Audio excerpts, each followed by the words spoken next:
So I think I was just messing around in the Silhouette software and I kind of drew up this little piece and I'm like, oh, that would be a cute zipper pouch. I printed it out, I sewed it, and then I was like, oh, I wonder if I could like write a whole I wonder if I could write a pattern. Could I do that? And I did.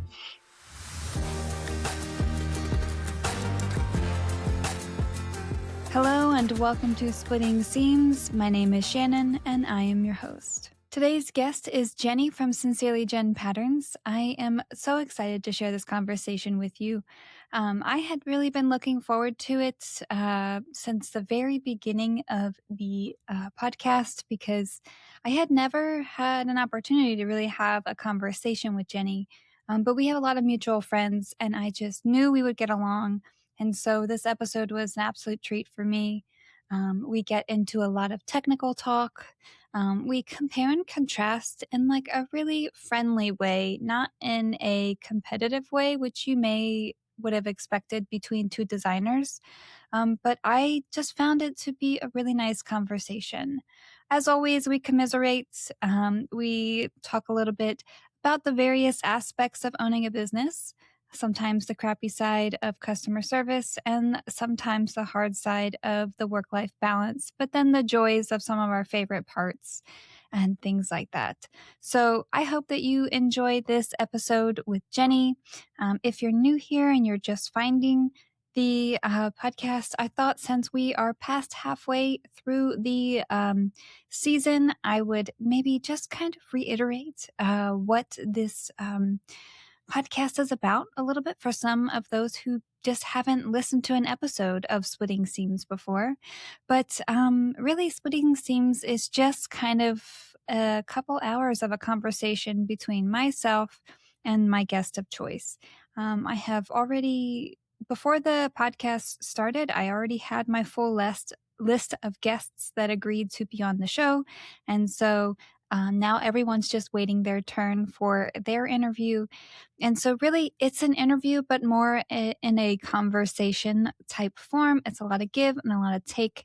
I am a chatterbox. And so for those of you that may not appreciate that too much, there's a disclaimer there, but I tend to overshare and that tends to help other people open up a little bit more. So it is kind of a flaw and a strength at the same time, and I don't deny it in any way. For this episode in particular, I do have a little bit of a fact check that I'm going to insert in real time to the episode so that you'll kind of hear a moment where while we were having a conversation, I had came in with a misconception about part of Jenny's process, nothing bad or anything like that, but that would lead to a lot of confusion for those who are listening. So I edited that out a bit. And then in that section, I have put in a tiny little disclaimer that kind of just explains what I said. I only really cut out what I said from the episode. And then I kind of go in and tell you, I summarize what I said, how I was wrong, how I was led to that misconception, and what the reality is. So hopefully that isn't too confusing for you. But I think it's better this way for sure. So without further ado, let's get into the show. Hey, Jenny, welcome to Splitting Seams. Hi. So I was so looking forward to having you on because we have never really had a conversation before today. No. We have a lot of mutual friends and we have the same birthday, which is really fun. Yeah. But we have never really truly had a conversation before I, out of the blue, was like, hey, would you like to be on this podcast that doesn't exist yet? And you were like, absolutely. So do you mind introducing yourself and your little corner of our sewing community? Sure. I'm Jenny of Sincerely Jen Patterns. I've been designing for Sincerely Jen for, since 2019, 7 years now. So prior to that, I was a tester for Swoon mainly. From, I'm going to say it was like 16 years ago that I kind of like really started sewing a lot. Yeah, I was pregnant with my youngest son and I was on Baby Center looking up whatever we do when we're pregnant. Right. And I found a group that was Crafty Sewing Mamas, and I had sewn some prior to that in home ec and stuff. And so I got involved in that group and I started sewing bibs and burp rags, things like that, baby blankets, and then kind of found some wallet patterns and purse patterns, free ones. I went from that and then Hmm. ended up on Facebook, stumbled across a pattern tester call out for Paco bean, actually.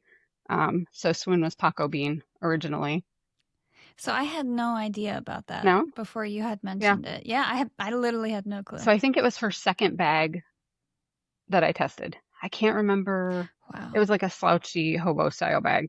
I can't remember the name of it. I can't remember names of my own patterns either. So that's fair. yeah. So I think she had Kate before that, and then this was like the second pattern. And I started testing for her and tested for her all the way through till when she sold Swoon. Um, but I think that kind of gave me some insight into the designing process. Mm-hmm. And then when she kind of slowed down, and I was playing around honestly in my silhouette software, and kind of drafted up pattern pieces in that and made my first pattern, which was a zipper ID pouch that I put on Craftsy Mm-hmm. as a free pattern.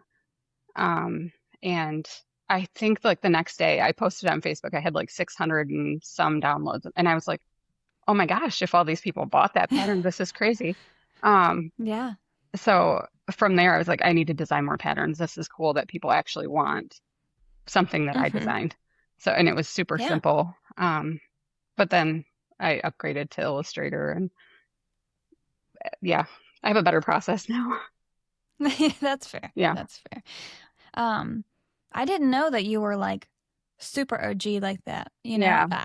I don't. I have a very small bubble in which I exist, and so I don't tend to know a lot outside Yeah. of that. And I think that's pretty cool. I mean, you've, as far as I know, Swoon is essentially like, you know, They're the the beginning. the big beginner indie Yeah. bag pattern company that we all know of. And so like you were there kind of right at the beginning of our whole little community, and I think Yeah. that's pretty awesome. But yeah, the fact that you're still here and still designing and you're still a part of our community, a very active part of Yeah. our community after all these years itself is an accomplishment. But you're still designing, you're still making all the time. And Mhm. I just think like that is just awesome because I'm over here on the struggle bus every day. Oh, I feel like I So am. So kudos to you. Well, fair, yeah. Yeah. I fair. think we can look at other people and we don't see their struggle.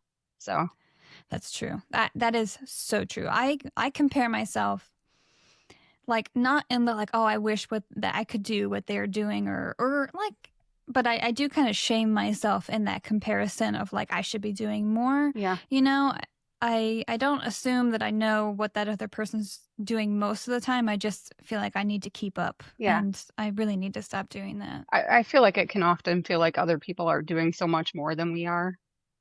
And in reality, it probably isn't the case, Yeah. but it's multiple people and you're seeing things from all these other people all the time. Yes. So, Yes. Absolutely. yeah. And so you said you have been designing for a bajillion years now. I'm never going to remember numbers, so Yes. I love So that. 7 years. 7 years, Yes.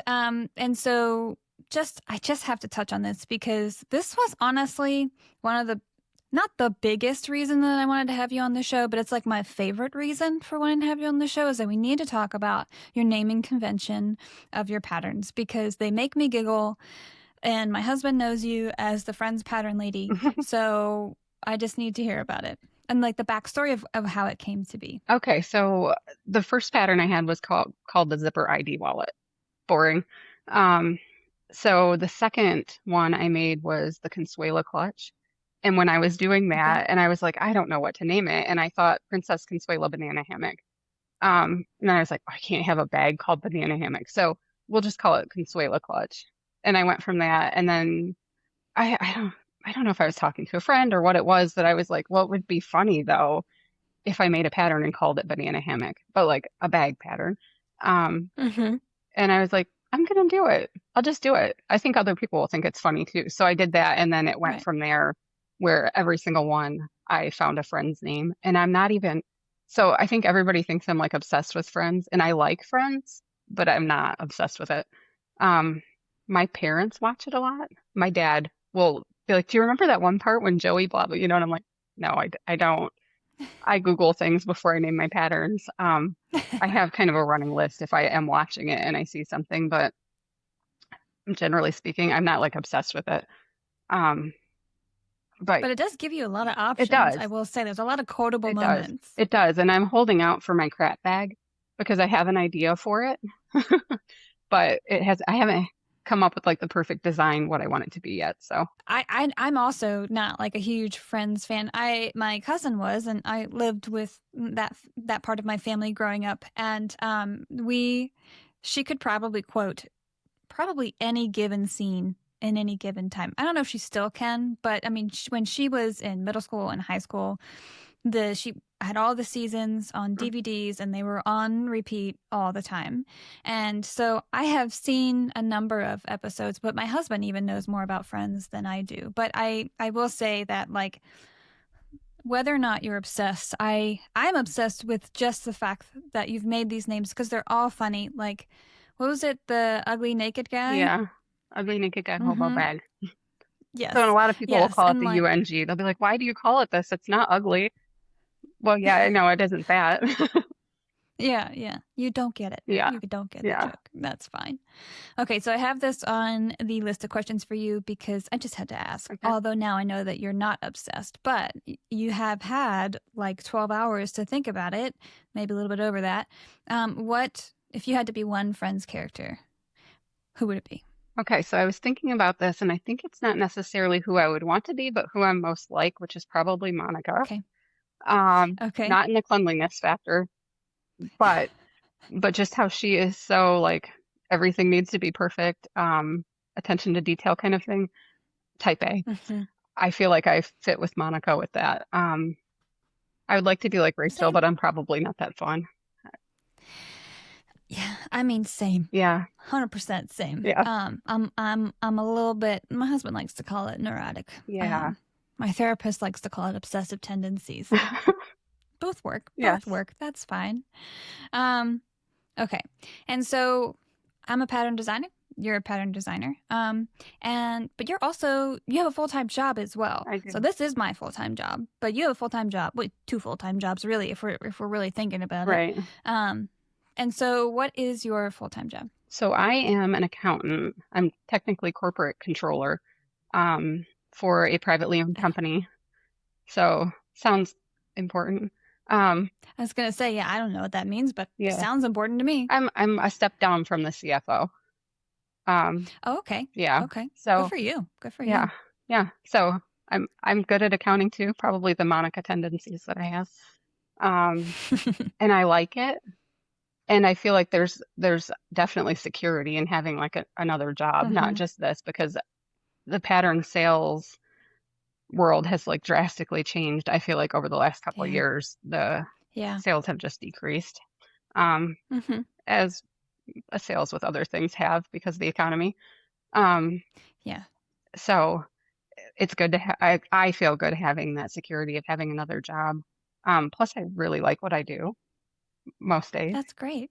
Yeah, That's great. yeah. And do you get to work from home? I don't. Or do you?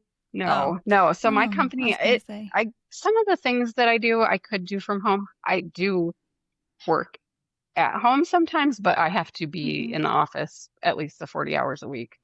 Um, Oh, okay, yeah. which I like, honestly. I feel like taking me out of my house and you're here to work. So Yeah. when I'm working Put on you in the mindset. yeah, yeah, yeah. When I'm working on patterns and things and I'm sitting at home and I'll grab my laptop and sit on the couch and I'm looking at my phone or watching TV, or I can Mm-hmm. get sidetracked really easily. So I do, Yeah. as much as some days you don't want to get up and go to work, I think I need that, to get up and leave the house and socialize with other people besides myself. And Yeah. I think that's good for me. So Mm-hmm. And having to juggle those things, it's probably a little bit like I don't know if you had a chance to listen to Elizabeth's episode from the last week, I which did not totally fair yet. if you haven't. Yeah. We're recording this the Sunday after the release, so that's Yeah, fair. yeah. Yeah, I um, do listen to them when I have time. I usually will play it while I'm at work. Um, Mm-hmm. So yeah, I get interrupted a lot, and then I'm like, well, this is difficult, so I'll stop. And That's true. yeah. That's true. Again, no judgment, but she is a she has a pretty demanding job. She's a lawyer full Oh, time, and so she gets to sew kind of in her downtime, her off time, and so she talked about like essentially the more busy she is, the more efficient she is with her time, and so I think kind of what you're saying is you have to juggle mhm. your work life and your personal life and your business life, all three of those, just like Elizabeth does, and so I'm sure that, you going to work is really helpful for your efficiency, right? Because you're not getting pulled in those other two directions while you're Right. physically at work, and same at home, you can kind of leave work at work for the most part, Hmm. I'm assuming. And then you can work on the pattern stuff while you're at home. Um, but I fully agreed with her when she said that. She was like, essentially, you have to be more efficient because there's no other option Right. with your time when you're juggling all those things. So kudos to you for managing that and for Yeah. managing that for 7 years, because I'm assuming you were probably an accountant that whole time as well. Yes. Yeah. Yeah. I've been there for 9 years now. So Yeah. So, I mean, that's what when it comes to having this yeah. kind of second full-time job. But at the same time, you seem to be doing a pretty good job as an outsider, Yeah. of course. Not saying it doesn't suck sometimes, Right. Yeah, it does. but so we know Brittany just got her full-time job. Jess just got her full-time job. Um, you are doing both, and you had mentioned that like pattern sales have really dropped Hmm. down, especially for me, like in the last year for sure. And I have only been in this for a few years. I started January 2022. So for me, it was like, yeah, gung ho, and then I was like, oh, Yeah. oh no. Yeah. And so like I really don't think that I'm at the point yet of being like I need a full-time job, but I'm like kind of terrified that I'm going to be hitting that point at some point in the next year, and I have no idea what I'm going to Yeah. do, or how I'll juggle it. Like I don't think that I could juggle it. It's just the way that my brain I think you works. just have to make it work sometimes, and you do what you have It to do. doesn't sound It fun. I won't doesn't. play too many video games. Yeah. Okay. Yeah. I Like, that is something like shows or I like to read. I don't ever read mm-hmm, anymore because I know if I start reading a book, then I won't do anything else. mm-hmm, And I need to be designing patterns, answering emails, present on mm-hmm. Facebook, present on Instagram, all these other things. So I'm like, I'm not going to start reading a book. I did over Christmas, like when I had a couple weeks of vacation time that I took. But so like I don't do some things that I enjoy doing, so that I can Yeah. have time to do all the other things. So Yeah. Yeah, I mean like part of me feels sad for you for that, because like I'm really a person that needs that downtime on a daily basis. Like I work from home. Obviously, this is my full-time job, but I work essentially 7 to 3 most days, mhm. 7 to 3, 3:30, depending on, and longer if I'm like truly like really super motivated and wanting to sew a couple bags, or like I'm at the end of a testing period or a prototyping period where I'm making a bunch of them back to back to back with minor changes. Um, or, the active testing, things like Yeah, that. Obviously, I'm going to put in more hours during that time. But other than that, I have to be off and like clocked out right. from that, or else I just get super bogged down mentally. I really need that off time. But I mean, it's kind of like, this is a weird comparison, but like, you don't think that you can function on 5, 6 hours of sleep a day, every day for months when you have a kid, but you do. Yeah, You can make it work. You figure it out. You somehow don't know how you had a total of 3 hours of sleep last night. Yet here you are grocery shopping. Like, right. Yeah, um, so I obviously you're doing it. I know it's not impossible. I just don't know if it's possible for me or not, but I yeah. probably could do it. I think But we it could would do more than we think also we can. very true. Very true. I think for me, that change would feel a little bit, probably like how Brittany felt, a little bit defeated at first. Like, Yeah, man, I didn't make it work. Um, like, I'm not ready to give up on it yet. So we'll see what right. happens. Right. Hopefully things Okay. change. Yes, very true. Okay. So again, designer. Mhm. And so I wanted to kind of like try and like compare and contrast. And I said this to you before we started recording, not in a negative way. Like, no Yeah. one's right or wrong. We just are two different designers. And I think it would be interesting to kind of hear about how we do things differently, kind of throughout the design process. And so I kind of want to essentially start with inspiration, then do process, then do testing, and then kind of like the upkeep and like the day-to-day of being a designer, and see if, like, there are similarities of what we do and differences, and kind of just hear how it works. Because honestly, I don't get to have these sort of candid Yeah. conversations with other designers, in our market. So yeah, if you're okay with that, I'll Yeah. just start firing off the questions. Sure. Okay. Okay, so obviously inspiration, that's the first part of it. When you're inspired to design a bag, if you're like me, it's like, all right, I need to get this shape out of my mind and onto paper as soon as possible. So when you get in, well, I guess, where do you source your inspiration from? Do you kind of just look Yeah. elsewhere as far as like Yeah. designer bags, So or? I guess there's that, like I'm looking at bags all the time online. Facebook Mm-hmm. targeted ads are all bags for me. So I will look at things like that and be like, oh, that's an element I haven't seen before in a pattern. I like Mm-hmm. that. So I have a lot of screenshots. I don't necessarily take a designer bag and say, I'm going to make a pattern from this. I Okay, have yeah. some that are very close. Um, but I'll take elements. I look at bags in stores. I look at bags on people, Mm-hmm. in public, or I'll look at like different techniques, like maybe on a jacket pocket or things like that. So I am looking at things that are already made and taking my inspiration from that. Most of what I have does not just generate in my head. Mm-hmm. Well, I think a lot of us do that. I mean, like, I jokingly say the airport's my favorite place because it's where there's a lot of people all at once, and I get Yeah. to look at a lot of bags all at once. Um, I think that I'm the same, but I do have a lot of ideas that kind of generate within. Like, I think I'm really good at seeing one element of something and being like, "Ooh, I like that," and then that is my starting point, and Yeah. then a whole bag gets kind of built off of that idea. Um, I guess I but actually do that. The pattern I'm working on right now was something very similar to that. There was one element that I liked on a bag, and the rest of it developed. I kind of started it yeah. and then it developed from there. So, yeah. Right. Like, you need to make it work around that, Yes. essentially, Yeah. or figure out how to make a bag include that element for sure. Yeah.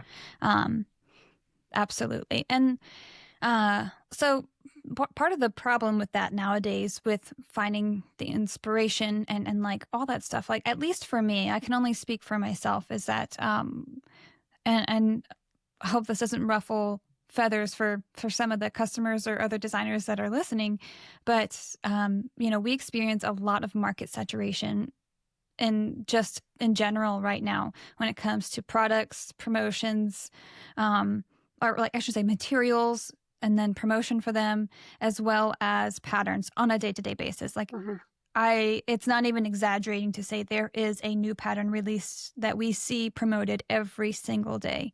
That wasn't always the case. I've only kind of been around in this world since about 2018. And so for me, like, I guess it would be, yeah, the end of 2018, but I've definitely saw a major uptick in what's available for that. And so how do you kind of manage that market saturation, and like, oh, I have this idea, and you're someone who releases patterns a lot more often than I do, but then maybe you see a pattern that was released 2 days ago that's pretty similar to the idea that you were working on. Have you had that happen, or kind of how do you deal with that? I have had, well, I guess not an exact pattern, but I like just released the diaper bag backpack and Mm-hmm. Emma, which I already can't remember the name of. And there were like two other diaper And bags or backpacks, I guess, released right around there that I know of. Um, with the focus of them being kind of diaper bags, yeah, yeah, and I right? was And and those same weekend. yes, and the whole reason that I started this, my niece just had a baby, and for her baby shower, I asked her, could I make her a diaper bag? Let me know what you want. She sent me a bag off of Amazon. I looked and there was no pattern. Um, Hmm. and there was maybe only one backpack diaper bag pattern. Um, the, the RLR, I think it's RLR teddy backpack. Oh, RLR Yes. Creations or And something like so I that. saw that, but that wasn't like the style she wanted. So I'm like, Yeah. well, I'll make one. And then I'm like, well, I did all this Mm-hmm. work to make her backpack. I should also turn it into a pattern. Um, Yeah. so in that time, other backpacks came out. And I'm like, well, now there are multiple, which is not a bad thing to have multiple Right. different options. They're all very different than my pattern. Um, Yeah.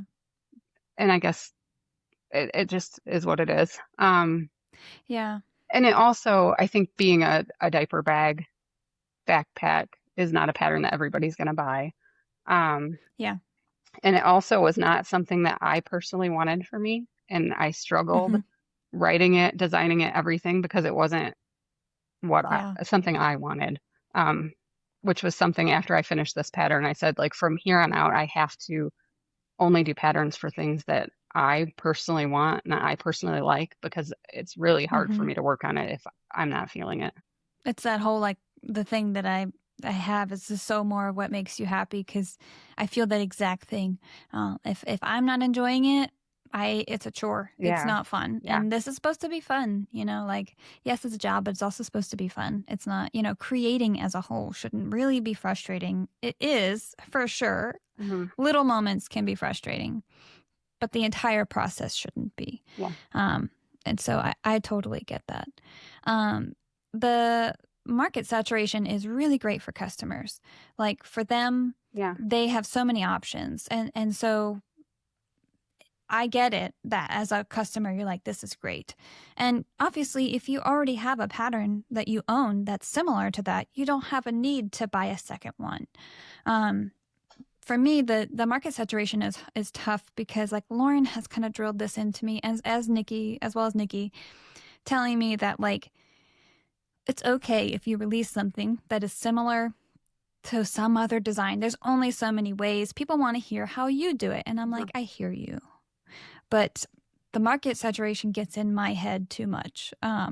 It kind of cripples me slightly because I'm like, I want to stand out. I want to be different. Mhm. I want to have a unique, super unique bag that I know nobody else has designed before. Um, and it's not about the sales and that, you know, because the more unique a bag, the scarier it is for customers. So like they don't want that either. But that's just like me internally. Like I want the challenge, you know, I really want that. But then I always tell myself, yeah, but like you could release more patterns if you just allowed yourself this luxury of not trying so damn hard all the time. Um, so yeah, it's tough for me.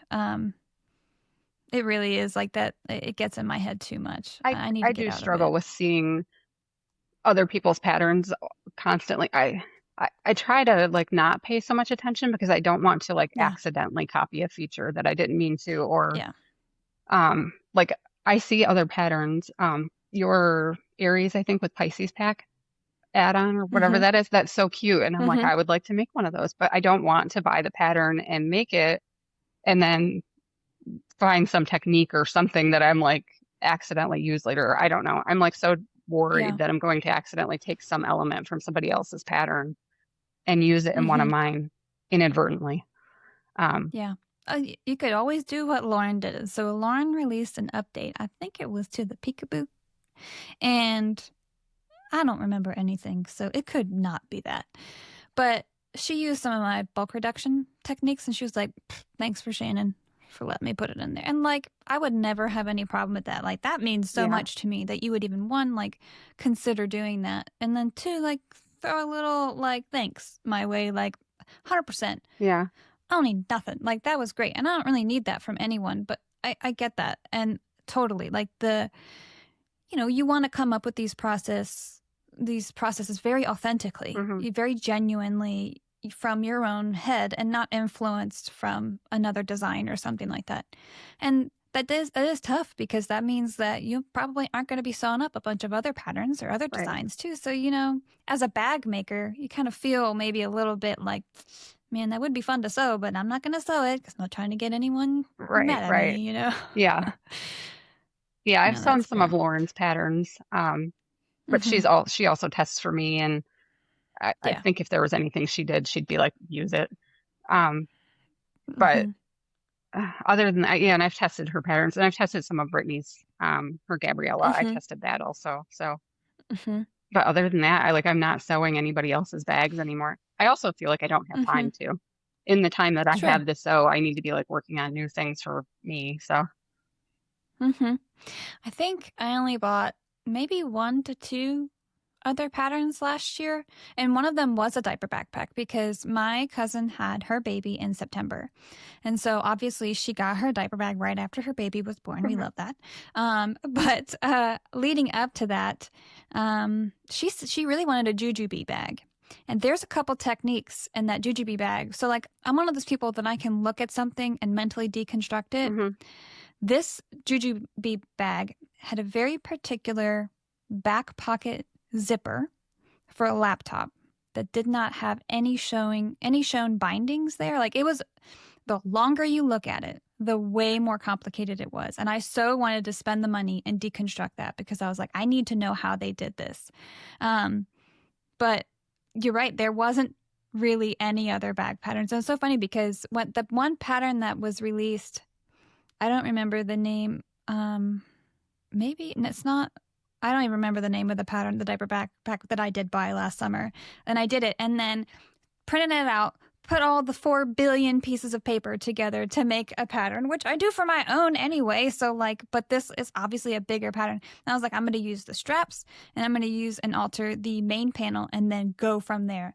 And so all I had to do was attach the back and bind it. And I threw it away because I was like, I was trying to design the whole backpack from the ground up in one go.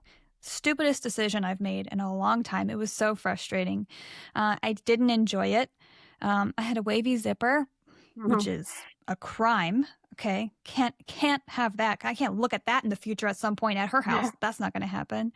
So yeah, I had to throw it away. And then I just ended up making her, I think it was a trailblazer. And I was like, no, Oh, okay. you asked for a jujube. That's not what you're getting. Yeah. You want a jujube? You buy a jujube. Other than that, you're getting this trailblazer. Love that. Anyway, so that's my backpack journey that you didn't ask for, but you got. No, it's fine. So I applaud you because I was in a very similar boat last year and I didn't make a pattern from it. I threw it away. So. Yeah. I was just like, I did all this. I should turn it into a pattern. And it took me months because I was just dragging my feet. I think it was Lauren was like, do the backpack. And I'm like, I know, but there's this other bag. She's like, just finish the backpack. How close are you? And I think when I finally went to it, I had 3 steps left that I needed to write and draw illustrations for. And that was it. And I literally dragged my feet on it for like a month and a half or 2 months because I just was like not feeling it. So, No, I mean, good for you for respecting that of yourself too. yeah. You know? Like I'm always an advocate. Like if it's not bringing you joy right now, walk away from Right. it. Like it's going to be so much beneficial to everyone Yeah. if you're doing it while you're feeling the joy versus the frustration. Yeah. So I'm working on my Rachel pattern now that I'm teaching at So Whatever Studio in March. So, which is going to be a surprise. So nobody's going to see it until the class sees it when I'm there. And this one I love. So I'm like super excited about it. That's good. It's a whole different process. No, that's great. I think like for me, I really like I can't like things like the weekend add-on pack and the Pisces pack weren't necessarily fun for me. And it's crazy because the second that the world knows that I'm working on something, immediately don't want to do it because now I feel like people are waiting on me, which is not fun. Yeah. But I powered through, and then it's hard too because like if you release something that people are waiting for and then they complain about it, you're like, you asked for it. Right. Like it's fine. I'm not salty. It's fine. No, I get that. I had my moon dance pattern, the notepad holder. Originally it had one size. It was the junior legal pad size, and there was A5 in there for non-US. So then that came out, and then it was like, what about this size? What about this size? So I added legal pad and I added memo pad. And then like so many people were like, well, I want a sidebound notebook one for it. And so I added all of these other sizes. I didn't charge any extra. I just included it in the pattern. And so many people complained about it. They couldn't re-download or they couldn't unzip the file and I understand that people everybody's not like as good at using a computer as me or whatever, but I was like, I I mean, did you all of this extra work. I filmed all of these extra videos for no extra money and so right, many complaints. And so I was like, right. I don't know that I'll do that again. Yeah. You've done that for more than one bag too, right? Was it it was a bigger tote. I don't remember the names of anything, which is Um, fun. Um I don't I know if think I you've added. Did the I add? Mr. Heckles, I think. Everyone, Oh, a lot, not yes, everyone, but people do it with that as they do. well. Okay, so that Did you one actually release them? I did not. So I um just have the regular pattern has one size in it, Mm-hmm. and then I did a Mm-hmm. video for 90% and I did a video for 110%. And in the video Okay. I gave measurements for what I changed. But because I was with that pattern, I was like, I always do multiple sizes in all of my patterns, and I'm not doing it this time. I'm not. And then I got done with it, and I'm like, I like this bag, but it's too big for me. I want a smaller one. I'm like, well, if I'm doing a smaller one, I might as well make a video and list all of the changes. And so I was like, here, I added three sizes anyway without adding three sizes. So I just need Mm. to add multiple sizes, I guess. I mean, more power to you. More power to you. Because like, no, it's not for me for Yeah. sure. Yeah. Sometimes it's And it's like too tough much. too. Yeah. And like the thing with customers, like, and you had said not everyone is as good with a computer. So like, I don't excuse people. We're in 2026, honey. If you don't know how to unzip a file, that is not my fault, and that is not what I'm being paid to teach you to do. Yeah. Like I even have that in like my FAQ page. Like if you ask me that question, I'm going to tell you how to Google it because I'm not getting paid enough to teach you basic computer skills. As mean as that is, like I genuinely say that in my Yeah. FAQ. Like I know that's rude. I know. That's like, I'm not teaching you as a person who paid $4 for your Tuesday tote how to unzip a file. It's not happening. I'm not doing it. right. I'm not doing it. I did like include in my pattern listing, this is a zipped file that you will need to extract the files from. So I tell you before you buy it that it is zipped. I have in my group, I have like screenshots pinned in the featured posts of how to unzip a file, how to Which people don't read any say, of no, that. I know that. So, Um, yeah, based on the emails that I receive, I'm aware. it's like and so I ended up paying for, I don't remember, Sendal for years, That's for what a I used couple to have. years. It was so expensive. Yeah. It was so expensive because like, so for those that don't know, I kind of did like a whole thing about it when I switched from Sendal last year. So if you're someone who will sell a high volume of patterns occasionally, then, or even if you just have a sale and so you will sell X amount over that sale, Sendal has limits of like how many things you could do, but they also have data limits of Mhm. what you can put in their cloud. And that's like, for the free or lower price plans, it's low. And then, but like on a volume basis, so I was paying, I think it was the lowest tier might have been like 25 cents a download, not a sale, a download.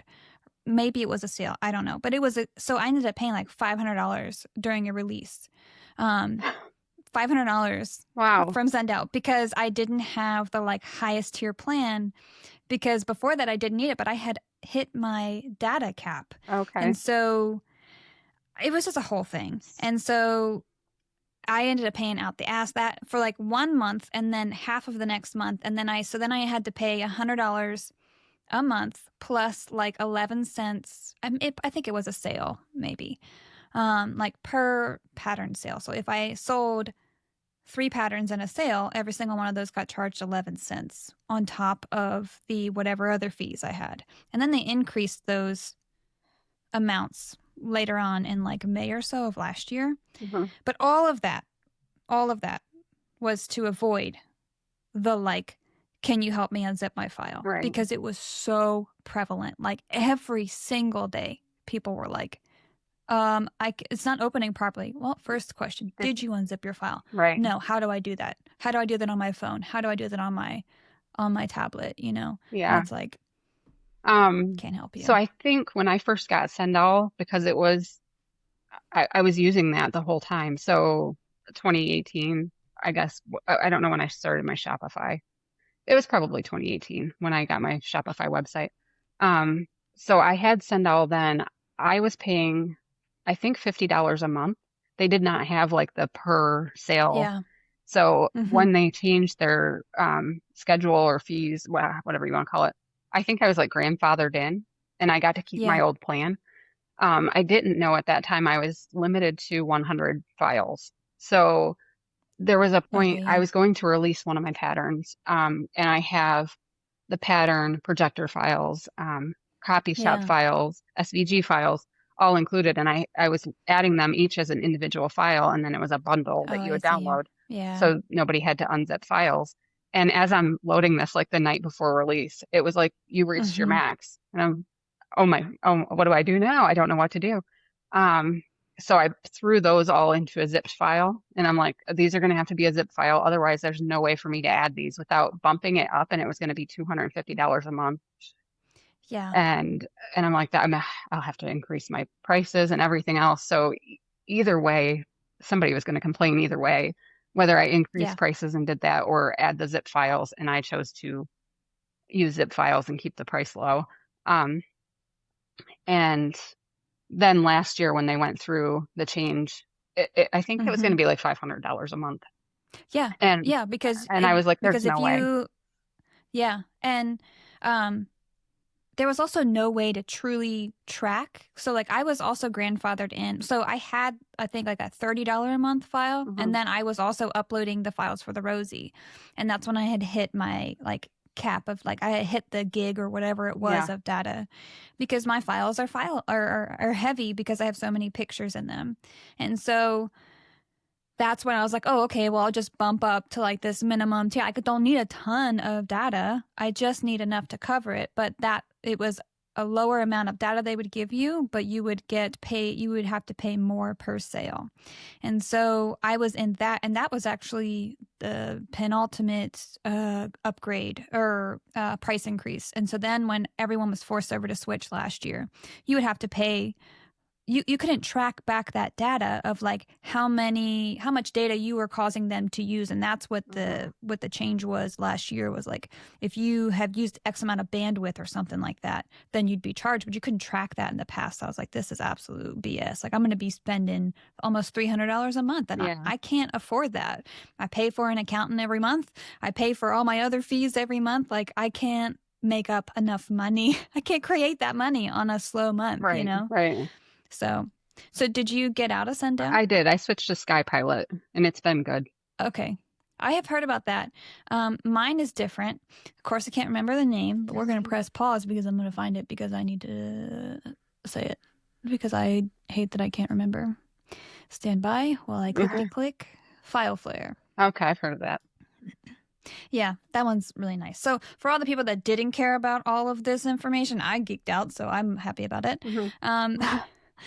Um, okay, so we talked about inspiration. We talked about kind of like other aspects of it, but do you have like a backlog of ideas, or do you kind of like finish one and then move on and hope that inspiration or like search for inspiration then, or how do you do that? So I feel like how it usually works for me is halfway through designing and writing a pattern, I will get inspired for something else, and I just can't wait to finish what I'm working on and switch over to the next thing. So, and then sometimes by the time I actually am to the point that I am ready to start the next thing, that idea has already passed, and I'll go on to something else, or somebody will request something, um, which I think I'm gonna steer clear of that now because other people's requests don't work out so well for me. Like I need to have fun Yeah, doing it. So, yeah, yeah. The whole request thing too. I've noticed this a lot in our community over the last like 6 months or so, is that people, obviously they're getting all of those like targeted advertisements as well. And so the bags they're seeing that are mass produced, they forget that like these people aren't sewing on the machines we are. Mhm. They're not, they're doing a lot of raw edge stuff because they have these machines that edge coat like super fast. Yeah. And so there's so many techniques that are literally impossible for me to write a pattern for because customers will not physically be able to do that. Mhm. It's so I have to, you want this idea, great, but I'm not going to be able to make it look like that in a way that doesn't make you hate me. Right. I think I pushed the limit of that with the Adina Mhm. of like, this is about as far as I can probably push you to go with the machines that you have. But like the other ones that are kind of similar to the Adina, so the Adina is like that big A-frame With kind of the shape and has the long strap okay. and everything. Yeah, And I saw pictures of like all the clips on the strap and I'm like, oh, that looks scary. yeah, so like it is, but like it's also a trust the process Yeah, to yeah, a yeah. bag, which almost all my I, patterns are. Like you have to just please trust in my brain. yep. And I won't lead you astray. I will if you skip 5 steps. Like you're not in the same zone anymore. You're completely off grid now. Um and like I joking, Lauren is famous. I was like, I love Lauren. She does not want to read every instruction that I give her. And I know that. But so there's been a couple times where I love her and she's just like, okay, okay, do it. And then she's like, I think it was I'm supposed to do this, so I'll do this. And then she comes back, she's like, should have read, should have done what she said, should have done what Shannon said. Yeah. And I'm like, yeah, that's fair. Um, but I get that yeah, sometimes while I'll be watching Lauren and I'm like, oh no, no, no. Like she's on, I'm like, no, you don't want to do it that way. You need to do this. yeah, But and she usually yeah, figures it it's out though, I feel like. Or yeah, adapts. one way or the other. Good way, the good way or the bad way. Yeah. And she owns it too, which is Hmm. amazing. Not all customers are that way. Like Oh yeah. I people it's so funny because like when I have testers and stuff, like I tell them like I can see when you didn't measure your rivet. I know. I can clock it. Okay. I know when you didn't use the correct seam allowance. I might not always call you out on everything. I'll call you out on most stuff. Like if you tell me I have a problem with when you're testing a bag and I can see you didn't do it the way I wrote, like I'm gonna call you out. But like a customer, I'm not. But if the customer's like, oh, this was really hard or this didn't work out or blah blah blah, and I'm like, well, it would have if you would have followed my instructions. Again, I love you customers. I'm just saying this is the reality of when thousands of people sew up a bag and eventually you get to read through all of the common mistakes or the common places that people skip and you're like, I just need y'all to trust in me just a little bit more and we're fine. Yeah. Um it's fine. It's just part of the job. It is. And so okay, so what do you find to be probably the most challenging part of designing? Or being a designer, I should say. Hmm.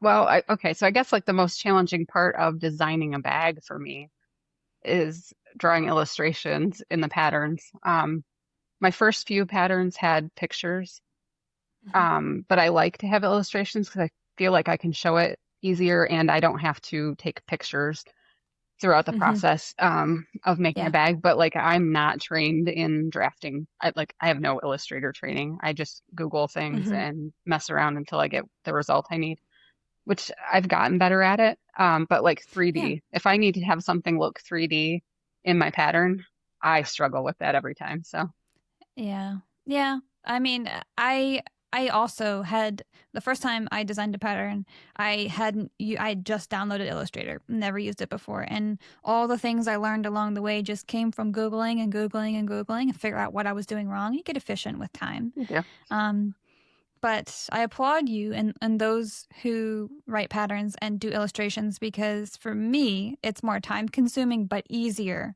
to photograph the yeah, process. Like it does, there will be 400 photos in a pattern. I got to edit every single one of those because you better believe they're never the correct color, temperature, or anything like that. right. It's the downside of having too smart of a camera. It keeps trying to overcorrect everything. It's Mm. not fun. But no, so you use Illustrator just for like creating the shapes and also I for use it for everything. everything, Yes. even the So text. yes, yes. So I will Wow. create pages like an 8.5 by 11 Hmm. sheet, and then I have like templates that I copy over from other patterns, kind of blocking out, don't type in this Yeah. area, it's the margin. And I put my text boxes and everything right into Illustrator. So I draw my pattern pieces, it's all in one file. Oh, wow. Okay. So when I was using So this is Affinity software. I guess it's free now. I stopped using it a couple years ago. I guess because Canva bought them out or something Okay. like that now. So I guess Illustrator or Publisher or something like that is free. I don't know. It's rumor. I, Please fact check me, people. yeah, I have no idea. But I bought it and it was a one-time purchase, so it was easy. So when Brittany was working on her pattern pieces for her Gabriella, we were talking a little bit. And so you create your pattern pieces very similar to how I did when I was working in Affinity. So this is the fact check that I was talking about at the very beginning of this episode. So before I even had a conversation with Jenny, when Brittany from the Emporium was releasing her Gabriella, she was asking me some questions about printing and margins and things like that. And we got into a conversation about how she created some of her digital pieces. And the way that she was explaining it to me reminded me of how I used to create and kind of slice up my pieces for you as the customer or another sewist to piece them together and tape them together and have these reference lines and cut up these big pieces into smaller pieces that can be printed and taped together is what I'm getting at. And so, but it is a similar process, but it was done through Affinity. And so that conversation and me talking with her and telling her that it reminded me of what I used to do in Affinity kind of solidified in my mind that that Jenny used Affinity. And so when we came into this conversation, for those of you who have listened to any episode prior to this one, you understand that I am horrible with names, and I also don't trust myself or my memory when it comes to names or timings or anything like that. Like those kind of things just don't stick in my head. But little pieces and little nuggets of information do, like tiny little anchors. But whatever is the substance up in that boat, no, that's probably gone. But there's a little anchor that says, hey, you were here once, and there's this little flag in my mind, which is fun. So when we started this conversation and I started talking about Affinity, when Jenny was saying Illustrator, for some reason, my brain immediately went to, oh, that's the name of the designing software with Affinity. And I use Adobe Illustrator and Adobe InDesign for my patterns. I have for the last 2 years. And so when this conversation happened, I was like, oh, it must not be Illustrator. It must be called something else. And so part of the conversation that I clipped from this episode is me really trying to figure out what the hell the Adobe name of the software was, when Jenny had said it multiple times. But I was thinking she was referring to the Affinity software. So I was doubting myself. It was very confusing for her, for me, and for the conversation. So that is all on me. But essentially, we were talking about how I used Affinity Publisher and Designer. Those are the correct names back before I started using Adobe. And then I switched to Adobe Illustrator and Adobe InDesign. So I use InDesign for all my text, for all my instructions and things like that. And then I use Illustrator just for my pattern pieces and all of the various formats that they come in. And so again, there was a lot of confusion there. And then I offered some suggestion to Jenny because, again, I thought she was doing it the way I was. And it was just a lot of misconceptions on my end. And like I'm thinking on the fly. And it didn't really lead to a wonderful part of the conversation for you as the listener. So again, I am sorry that I had to kind of insert this whole thing. But it really was confusing otherwise because I couldn't remember at the time the name of this Affinity software. And I couldn't remember that, of course, it was Adobe Illustrator and InDesign that I was using. So kudos to Jenny for being patient with me and for following up later because I was very confused. And I appreciate her just also being patient for that part. So again, I am sorry for this, but honestly, you're better off with me blabbering right now than whatever blabbering I was doing before. So let's get back to the episode. If you're like me, you make the whole big pattern piece as you need to, and then you slice it up into sections that need to be then pieced together once they're printed. And so I don't actually do that. Yes, so I have the pages that my pattern pieces go on. I have them. The artboard is 7.5 by 9 inches. They're all together okay. with no gap between, and I draw the pattern pieces on those in full. Well, I do mine half. Mine are cut on fold.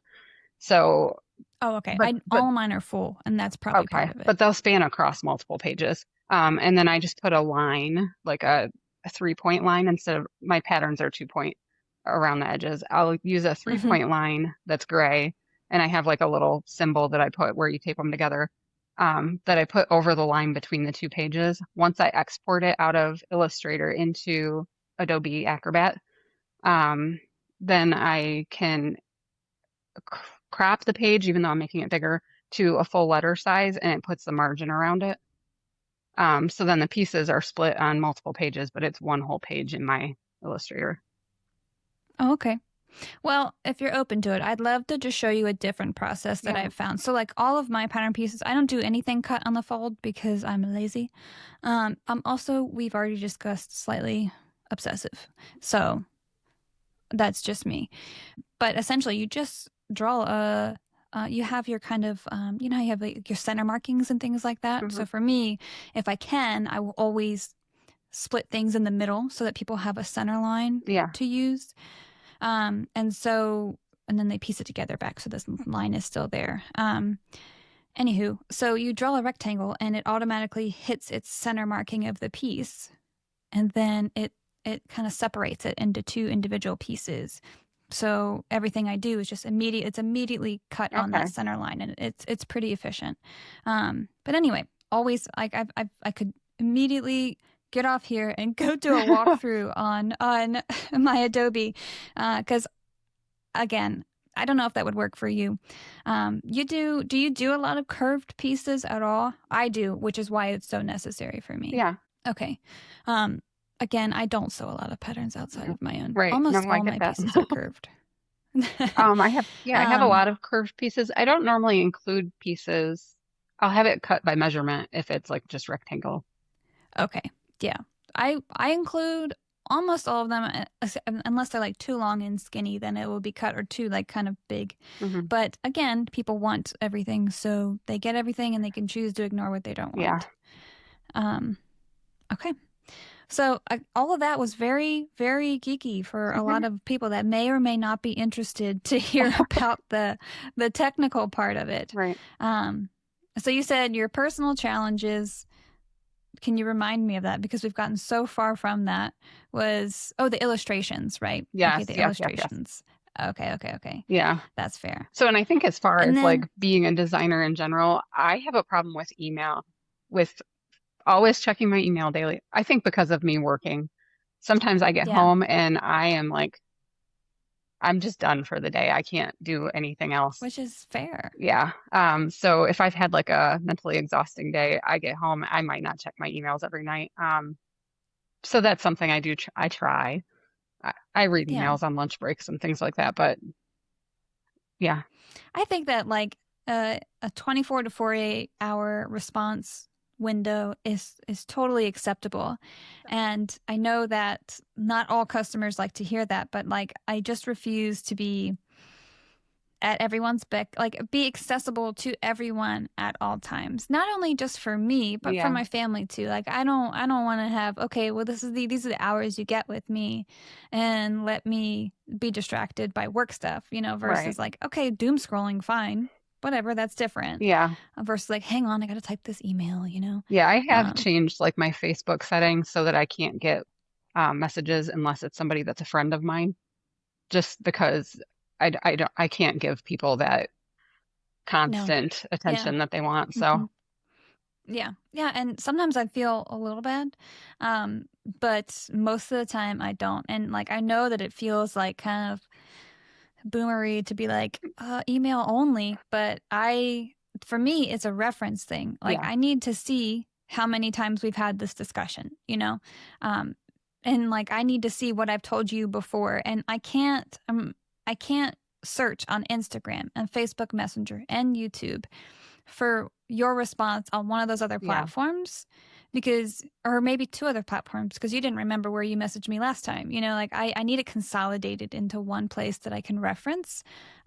And I do try my hardest to respond within 24 hours. I'm pretty good about sorting my email, but sometimes I'll forget to hit the unread and I'll forget about it. Like nobody's perfect, but Yeah. I do try for sure. It is a challenge though sometimes. Um, okay, would you say would be one of your like victories? Like what are you like kind of like really comfortable with, really confident about if there is anything? Uh,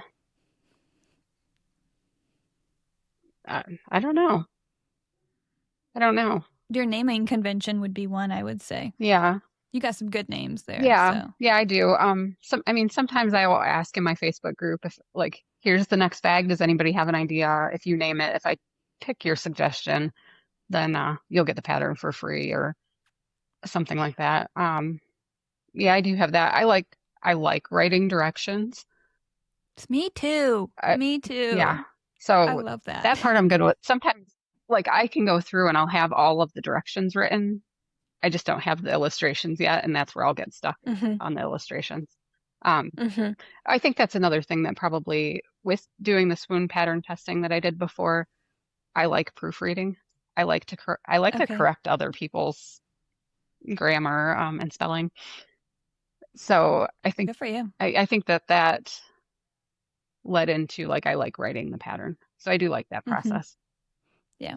I am not the greatest at grammar. I try really hard, but believe me, I forever will be like not putting commas in the right place. Like I try really hard. Most of the time I err on the side of putting too many commas in there. It's fine. Um, but I do have a proofer, Ashley, Ash as the she is a Patreon subscriber. She's a good friend. She's my proofer. And I love her because we have a great communication. So essentially, when the last like revision from testers has been put in, Ash gets like the final version, and she goes through. And now we've got it to like we can collaborate on Adobe, and so she gets it, and I pay her on an hourly basis, and she goes through and she will read every single line, and I can't believe it's so humbling every time. I'm like, I promise I speak the English language. Like I really do, I promise. But like I'm really trying to learn how to properly use the M dash and it's not Mhm. sticking. Ashley, okay, I promise I'm trying. Um, but she's really awesome. But and then there's people that also help out too, like Elizabeth, who's a tester. She's really great at checking the grammar and stuff. So is Brittany, things like that. Mhm. But I never asked my testers to do it because I'm like, there's probably too many. So I'll So just I pay for do, somebody I to do have it. Abby Curry. She is one of my testers and has been for years, and she used to be an English teacher. So she Ooh, will catch nice. because I do over comma sometimes. Um, hmm and she'll be like, no, take this comma out, take this comma out. But hmm she will usually go through if she's available, and read through and correct my errors. Yeah, I really, so I started doing it, I want to say it might have been the Mayfield. I think that was the first time that I had. So that would have been my third pattern that I had her on as a proofer. And I mean, yeah, it cost me a couple $100 every pattern, but it's like, well, I don't have to worry about it. Like, Yeah. I don't, like, she's going to find where I have an extra space after that number. And I had no idea. Because after a while, when you're typing instructions and stuff, you don't see the grammar. You're Right. seeing text Yeah. boxes. You miss things completely. And so it's really nice to have that to lean on for sure. And testers too. But again, once I started paying Ashley, I was like, you guys don't have to worry about it. Like I'm already going to pay her. If you see it, great. But if you don't, it's not a big Yeah. deal. But I too, when I finish, so I make a bag a bajillion times. How many times do you make a bag before you sit down to write? Not a bajillion. So the one I'm working on right now, I made two of it. I made one that I only made the exterior. The horror I felt. Oh my God. I made one that was so okay. I'll go in and I'll draft like the main pieces that I have in mind to Hmm. get the shape, like with Yeah. no like accent pieces, no overlay Right. pieces, no pockets, nothing. Um, Right. Putting the bones yeah, together. I draft those. I sew it together to make sure it fits for one, which I'm usually pretty good about that, but also that the shape sewn together looks like what I think it's going to. Hmm. Um, so I'll do that. So that was like the pattern I'm working on now. That was the first one. I just sewed together like the outside pieces, the main feature that I really wanted to be in the bag, and put handles on it. It doesn't have a lining. It doesn't have overlays, all of that. Hmm. Um, and then the second one that I made had more of the features and a couple different like pocket ideas that I had. So it actually looks really stupid finished because also I have like the handle on one side is closer, the handle on the other side's further Hmm. apart to see where I Yeah. wanted it to be. Um, Hmm. but I literally sewed two of this one.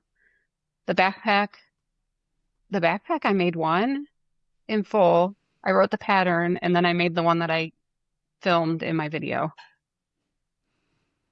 I Um, would have a panic attack. I could never. I genuinely like this is a no shit answer. I try to make 20, oh but I wow. almost always end up like 15, 16. But there are ones that I've made more than that, for sure. Uh, yeah, my goal is like a minimum, absolute minimum of a dozen. Wow. Like, there's no way. I don't Yeah. even think I've made a dozen of most of my bags, most of my patterns. I obsessive. We've talked about this. Yes. I have to like convince myself over and over and over it's done, it's done, it's done.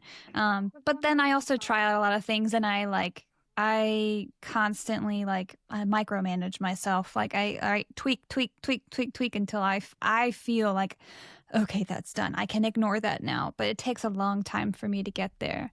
Um, I would never be able to mentally handle, and this is no shame on you. I'm just in awe, and I know that I would have a mental breakdown if I did anything with less than a dozen bags made. Like I am that obsessive. Yeah. Um, I mean, that's not a I'm bad embarrassing thing. myself. It's No, it's not a bad thing. fine. At least you know everything is perfect by the time you. I mean, I hope so, but I say that nothing is perfect. So, but I mean, that's why it takes me like from when I do so my first prototype or two is the same. Like make the bones, make sure it's functional, Mhm. make sure you're getting the shape you want, make sure the base fits, make sure, you know, things like that. But then, I mean, I will start like literally, okay, what happens if I take an eighth of an inch off each side? Like I need to go down every avenue and like I just don't like how this bulk set here. How can I reduce it? And so then I'll change things like that or like maybe the pocket should be half an inch wider. Um like I that's how like neurotic I am about that. And again, there's no shame to anyone else. I'm in awe because obviously I could put out a lot more patterns if I didn't care so much about every single little detail. Oh my gosh, but I absolutely kudos to you. Please teach me your ways because I can't. I don't know. I must have a that's good enough. Which I No, don't. I mean, I'm not really like a it's no. good enough kind of person though. So Hmm. Maybe, I mean, you've just been sewing for a lot longer yeah. than me too. I mean, I've only started making bags in 2018, so Okay. Yeah, I have been then. I mean, my very yeah. first bag was a tote bag in seventh grade. So that was a long time ago. Yeah. Um, okay. And so let's say we get the bag designed, we get, you know, our instructions typed up, illustrations maybe mostly done, and so the test team has it now. Do you give your pattern to the test team with it essentially done, or are things missing from it that Um, you kind of do during the testing process? so it depends. Sometimes like this this pattern I'm working on right now, I kind of just gave my pattern or my testers. Sometimes they'll be wanting like, I want to work on it. Lauren will, I need the pieces now. Um, She's got to cut it I mean, out. I've She's given got to Lauren the plan it. pieces before I had any instructions written. So, because I think she can, I don't know, Yeah. she'll put it together and it will be something. Um, so right now I have like only the directions through the exterior assembly. I have mostly Okay. done. I don't have the bottom panel going in yet. Um, But like I gave it to the testers. I'm like, if anybody's like dying to get started and you trust me enough already, I made 1.5 bags. Um, but like here's the pattern if you want to cut or anything. No guarantees. I changed the bottom Mm, panel. I haven't sewn it together yet like this, so mm-hmm. Disclaimers, yes, yes. but you still give it to them early. That's Yeah, cool. yeah. Sometimes I wait until I have it all written. I guess it all depends on the turnaround that I have. Like this Yeah. one I need done by before March 14th. So I guess it all depends on that, which hopefully I can finish writing the directions this week though. So how long do you normally give your testers? Like, what's the typical turnaround time? So And how many bags do you ask for them? they'll usually only make one, and I usually do like 2 weeks. I am like a real loosey-goosey with my testing. So I'm like, here's the pattern. If you can make it, great. If you can't, no big deal. I mean, like, if somebody doesn't test a pattern for a whole year or something, then it might be time to go. But I just have like a Facebook group. I put the Mm-hmm. pattern in. I understand that every person does not want to make every bag, and Right. I don't want everybody to think they have to make a backpack diaper bag if they have no use for that in their life. Right. And it That's a takes, huge commitment of materials and time. yeah, yeah. So, um, but I have some testers that will maybe give me like really super professional pictures, but don't necessarily give a lot of feedback. And Yeah. I'm okay with that because that's what I expect. That's what you always give. I'm okay with that. Others give really Mm-hmm. great feedback and maybe their pictures are not as professional, but um, Mm-hmm. I I I have a really solid test team, I think. Um, Yeah. and I guess I know I have a good variety that I get what I Yeah. And need. individual strengths. Yeah. So that's Yeah. good. So That's I good. don't always say like, this is the date that I need the time. I'm like, here's the pattern. Let's see what happens. Like it kind of also depends on when I have availability because I don't have time to work on them every day. So True. I, I, True. I might say like, I don't know for sure when release is yet. I would like to schedule it Yeah. this day, but it all depends on if I can get the videos done before then. Yeah. So Yeah. So my structure is way different. I'm on the opposite side of things. So like I always show my design pretty early because I'll make like finally get to a point with a prototype that I'm happy to share. And so released that like kind of preview through a reel and like so then and I'll post about it, some of my prototypes along the way. And so customers get excited about it. And so the testers already know exactly what they're getting. But the customers are like, you know, ready to get yeah, it. And I'm not ready. I'm just happy and excited to share as soon as I can. But patterns take me really around 4 months from beginning to end. And so when my test team gets it, um, like I will reach out to them probably between 1 to 2 weeks before I'm ready to give them probably like maybe like 2 to 3 weeks before I'm ready to give them the file. When they get the file, it's like 80% done as with all the images and everything like that in the process. I also can't really give them a release date because for me, it all depends on how testing went. Like if I feel like I need to change something and I have to rephotograph the whole process, well, that's a whole extra yeah. like a week or two of time that I have to do. I have delayed I have things to, or changed release yeah, based on something testers found that I'm like, oh, I was doing this yeah, the stupidest way imaginable. yeah, Thanks for yeah, that suggestion. I'll just change the pattern from this point forward. yeah. So, Yeah, and you have to. Like that's the smart choice to make. It sucks to delay, yeah. but you have if it's the right thing to do, I'm always going to be on that side of it. Um but like I do have like they have to have so I pay them the I haven't said this before, but the if you have so the first time you test for me, I think you get $70 and then it's $10 every time after that. You cap out at $100. So every tester gets paid $100 for the most part, because most of my testers have tested for more than once. But I mean, by the end of testing, I've dished out a couple $1,000 plus whatever I pay Ashley and things like that. And again, this isn't. If you don't pay your testers, there's no shame in this. This is just what I do personally, but like because I'm paying them, it's this sounds really sterile and mean, but it's a transaction, right? I'm paying you for a service because before that, I got a lot of kind of whatevers. And like, I'm not in a whatever kind of mindset, like ever, if you couldn't tell yet. Uh, and so I'm like, you know, I would rather have someone that I know is going to be committed to this. Well, not unfortunately, but the reality is that a monetary transaction tends to have people give just a little bit more of a shit. And so I want a little bit. I don't expect anyone else to care as much as I do. And that was something my husband drilled into me so early on in designing. He's like, you have to remember that no one is ever going to care more about this pattern than you will. None of your testers will. And so, like, you have to approach testing with that mind frame. And so I do. But it was really my husband with like the second, I think it was with the Mayfield, the third pattern, where he was like, you know, it's so weird that people aren't being compensated, you know, if you can't afford it, because this is a product you get to sell forever, like it it really makes a difference, I feel like, on their end. It's just this weird thing that's in sewing that's like nowhere else, is the exchange of service and time and investment on the tester side with no compensation from the business owner. And I'm like, I get that, but it's also it's an industry standard for us. Right. So that was your expectation. And you started super early on. I did. And so yeah, paying testers was like not a thing at all. Mm-mm. And I would have, I guess I don't have anything set per pattern that I do.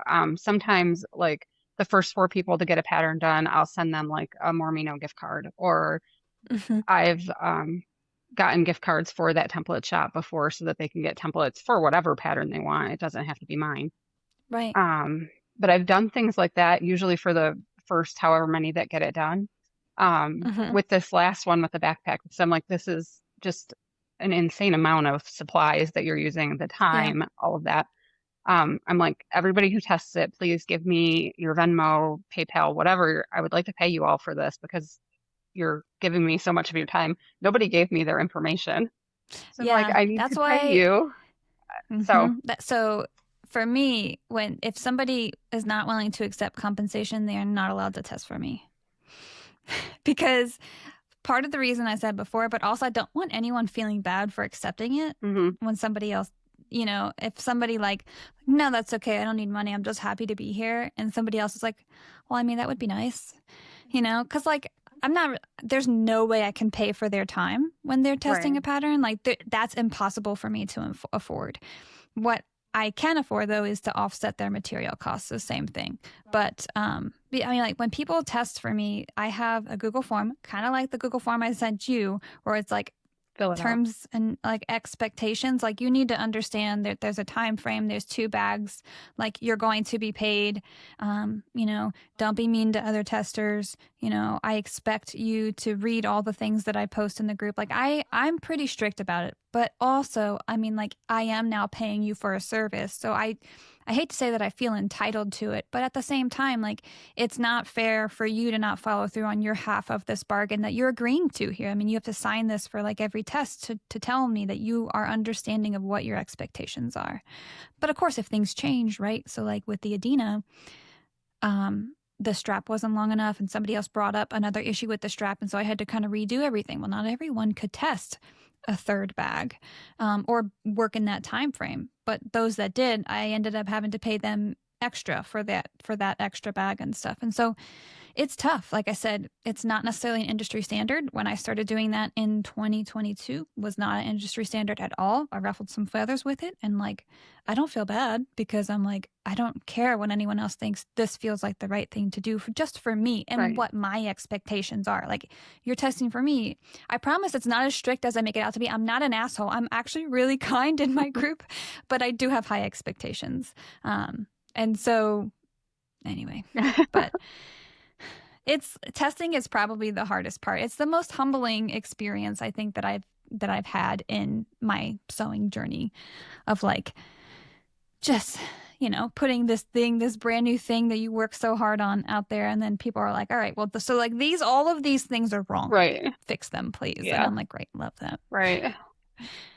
Yeah, I feel like there's a fine line between, some people will be like, here are some suggestions. Lauren, for example, she'll be like, you can tell me to shut the fuck up whenever you want to.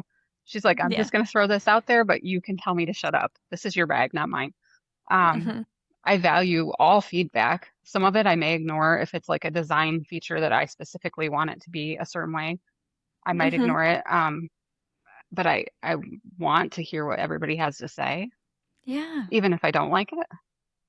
Yes, And exactly. and I and have that in my terms. yeah, and I Like, think one of the don't try and oh like, go ahead. oh, I was gonna say maybe I should have some terms. My loosey-goosey methods. I feel like people will have issues sometimes and not point it out to me because they assume it was their mistake. And I Hmm. feel like even if you think you messed up, please tell me so that way I can double check to make sure Yes. that it's not the pattern Yes. because it That's could be. exactly it. And I could have sewn pat or I could have done something different and then wrote it different or drew the piece a different Hmm. size or whatever. Um, Hmm. Hmm. so I do have that sometimes. Finally, somebody will speak up and say, "Hey, wait a minute, this didn't seem to fit quite right." And then three other people say, "Oh, I had that issue too, but I thought it was me." I'm like, please tell me. That's what's frustrating. So like I really am not a big fan of the piggybacking, although I understand why people make those assumptions. And so in my terms, I say in there, if you see it, think it, or feel it, just say it and let me kind of pick through Yeah, whatever. Like if your opinion is that this step seemed excessive or this step was confusing, you don't really know exactly how to say it other than like this one was like some mental gymnastics for me. Great. yeah, Then let's work on that. Like, because if you feel it as a tester, there's going to be 40 other people out there who are going to feel it and they're going to complain about it. right, And you're allowed to complain, but like, why not address it now? Why not get ahead of it if you can? Why not fix it? If it's right. something to be fixed for sure. Yeah, in my So backpack, there I'm, was a certain step that I think two or three different people reached out to me individually, like, am I doing this right? And I'm like, okay, I need to change the way I have the wording and the direction, the illustration, because if three of you are not sure if you're doing it right, then I haven't done a Mhm. good job explaining how you need to do it. Exactly, exactly. And like I always tell them like don't try to be like to soften the blow, like no you don't have to be mean. You don't have to be like, dude, this bag was shit. But like then again, if you truly feel that way, that's a problem and I need to address it. If you just don't like how something looks, well that's different. Like I implement almost all of the suggestions that I get and most of it has to do with like re-explaining something or if like I genuinely typed a mistake like I in the picture it showed x amount of measurement but I typed x a different measurement than that or if like I just changed the order in which I do things but like the picture or something wasn't corrected Hmm. but like I tell people like there are some things where if it's an opinion based feedback like I may take it or leave it if they're like well I think that you should have an additional step where you mark this one thing or you add these things to the pattern pieces. And if I disagree with that, or I disagree that it's a necessary thing for the amount of work it will take to implement, then I have that right to ignore it. Yeah, But I'm really big on telling my testing team, like, I want all of the feedback. And don't even read anyone else's. Just put in what you thought and let me sort through and I'll respond to you. And so I have this long, long, long post in my group for revisions, every pattern release. And people are like, oh, I'm sorry I didn't read through the comments. And I'm like, that's great. I love that. Don't read through the comments, right, like just put forth whatever you felt you needed to. And I have confidence in you. That's why you're here. I want your opinion. I just might not right. always agree with it, Yeah. and that's okay. And I have had, Yeah. having been a tester before I was a designer, and Mm-hmm. this was not testing for Swoon, but somebody else. Um, there was a specific bag that had a circular bottom, and I made it, and the bottom was too big, and I'm like, it doesn't fit right. So I actually measured it, took out the seam allowance, figured out like what the circumference of the circle was, and took the piece and figured out and I'm like, okay, this circle's too big. It should be this long based on the length of the thing. And I posted it in the group. And I'm like, hey, I made multiple of these. The bottom's not fitting. I actually did the math, and the circle should be this size. I don't know exactly how I worded it, but Were you designing at the same time? I was not. Okay. No, no, I was not yet. But Okay. I had my Silhouette software that I would make. Yeah. I don't know what I was I was even just making in it at curious. that point. Uh, I Yeah. don't know. I Just like like, math, so no, that's fair. yeah. And we'll touch on this once you're done Okay. about having designers on your test team. Yeah. Go ahead. Okay. So yeah, so I was like the mathematically this circle should be this size or you need to increase the main piece that goes Mm-hmm. around to be a little bit longer because the circumference of the circle is this. Um, Right. and it was like, I posted it in the test group and it was like immediately like, well, so and so made this. How did yours fit? And she's like, mine fit fine. And then somebody else is like, mine fit fine too. And I'm like, okay, well, I won't say anything if anything doesn't fit right anymore because it's not right. And then I had a couple people reach out to me outside of the group and say, Privately. mine didn't Yeah. fit either. What size did you make yours? And I was like, so from a designing standpoint, I always want that feedback because I Yeah. make mistakes. And Yeah. if somebody's Right. didn't fit, even if somebody else's did fit, I want to double check and make sure that the measurements are Yeah. correct. So Yeah. Yeah.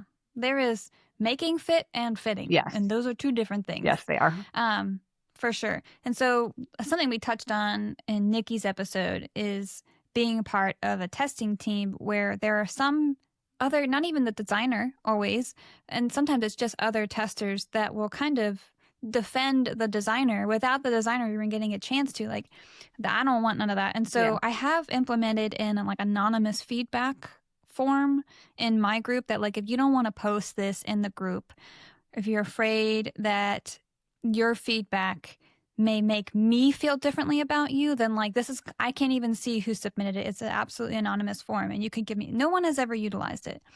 But I want that because like if you feel like you were ganged up on in a test group, that's a perfect place for you to be like, that's not okay. That yeah, behavior, whatever, call people out. Like, like we're all adults here. And if people don't act like it, then they should be held accountable. And me too. Like, and I don't want that. I never want that. Um, but yeah, that whole like kind of hostile testing environment is not okay. But it does happen. I haven't, I don't believe it's happened in my test group, but maybe it didn't. I didn't see it, but I'm always a little I scared don't think about it has that. in my group. And I've had like a very core group of testers for a long time, Hmm. and then there have been like some newer ones. As people leave, I'll add new people. But a lot of my testers have been with me the whole time. So Yeah, well, that's awesome. That's awesome. I have a lot of recurring testers, but I also will cycle mine out. So, like, every test team is technically a new test team for me. So, like, at the end of a pattern, I kind of let everybody go out of the test group. And then when it's time for a new test, I'll bring people back in once I'm ready for it. I think it kind of helps me just, again, with my brain, helps me feel like there's no pressure.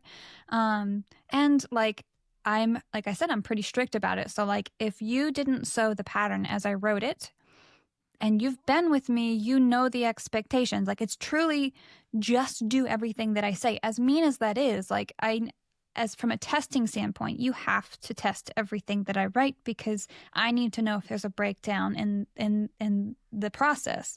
So if you just go rogue, then you're no longer doing my process, so you're not testing that, right? So I will not bring people back for that, or like if they're consistently late or they are late, like I'm paying enough every pattern test to where like I have to have it be something that is a valuable investment for me.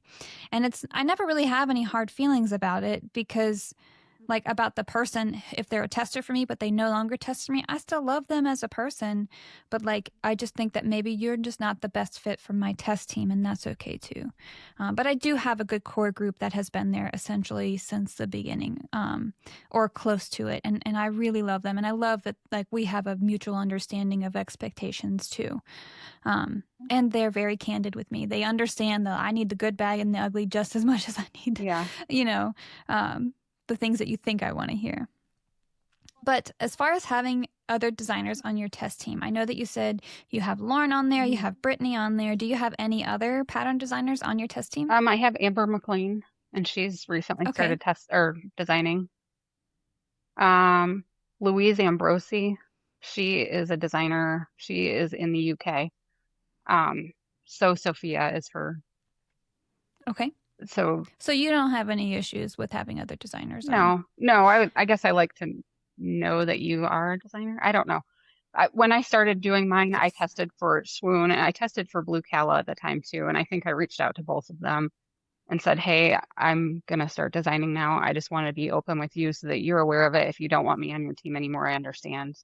Um, Hmm. and Swoon definitely kept me. Blue Calla, I might have left for a little bit and then came back for a little bit, and then I kind of that fizzled out anyway. I just don't have time to test for other people. But Yeah, no, that's fair. Yeah. So, Yeah. Um I think that Brittany's the only designer for me. Um and if somebody releases a pattern, like I'm all there's a couple reasons for it. But mainly it's me. Like if you give me an opinion based feedback as a designer, my brain immediately goes to, well, I mean, that's how you would write your pattern, not necessarily how this pattern should be. So I have a doubt that comes in on my own side of things. But I also don't know if you yourself are biased based on how you would want to write your own pattern. The same thing happens though with like other testers too. Just because they're not writing a pattern doesn't mean they don't have preferences, right? mhm. But it's a mental block for me, and it's very internal. But I do have Brittany on because Brittany and I were friends for a while before she started testing for me. So I had what felt like she had a good understanding of the things I did and did not want, and like my thought process. And I trusted her on a level that I don't know that I would trust a lot of other people that I know that are also designers, because I'm just not close with them. I would have Lauren on my test team, but I feel like I expect too much from people, and I know that Lauren's a busy gal, so she just gets the pattern early, and that's that. Yeah. She still pays for it because she's Lauren, Uh, but she I know. still gets Sometimes it I'll like, early. I don't, sometimes I'll see like a Shopify notification. I don't click on them most of the time. If somebody buys a pattern, Yeah. I'll click on it and it's Mhm. Lauren buying the pattern. I'm like, you literally just got this for free. Why are you buying it from me? And she's like, stop. I'm like, you don't I need to know. buy my patterns. And she's like, no, I do. It's Can fine. Or, cannot convince her. yeah, cannot.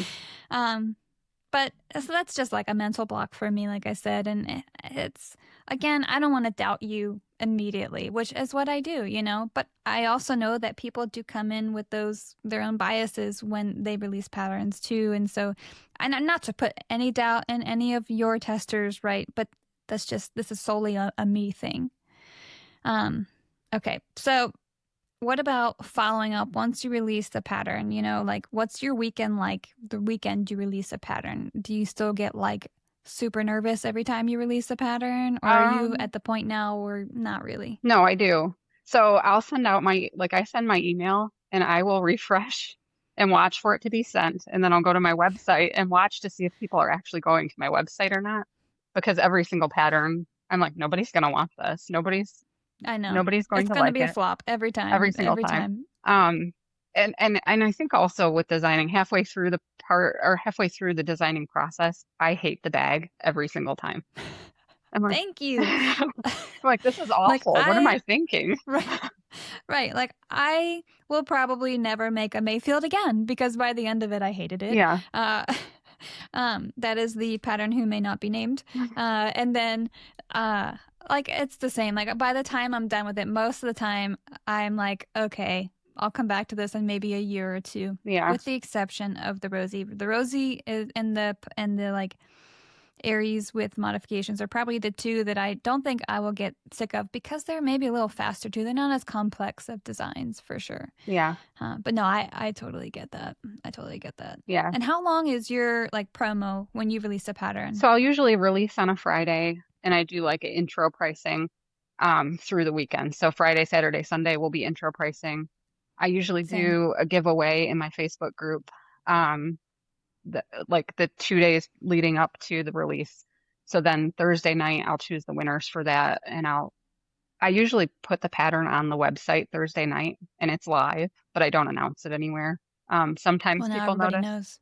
knows. Sometimes people notice on their own. Sometimes I'll post in my group like just a real little like post with no picture or anything like patterns live, whatever in the link, which with the link in the post, nobody sees it anyway because Yeah. Facebook doesn't like that.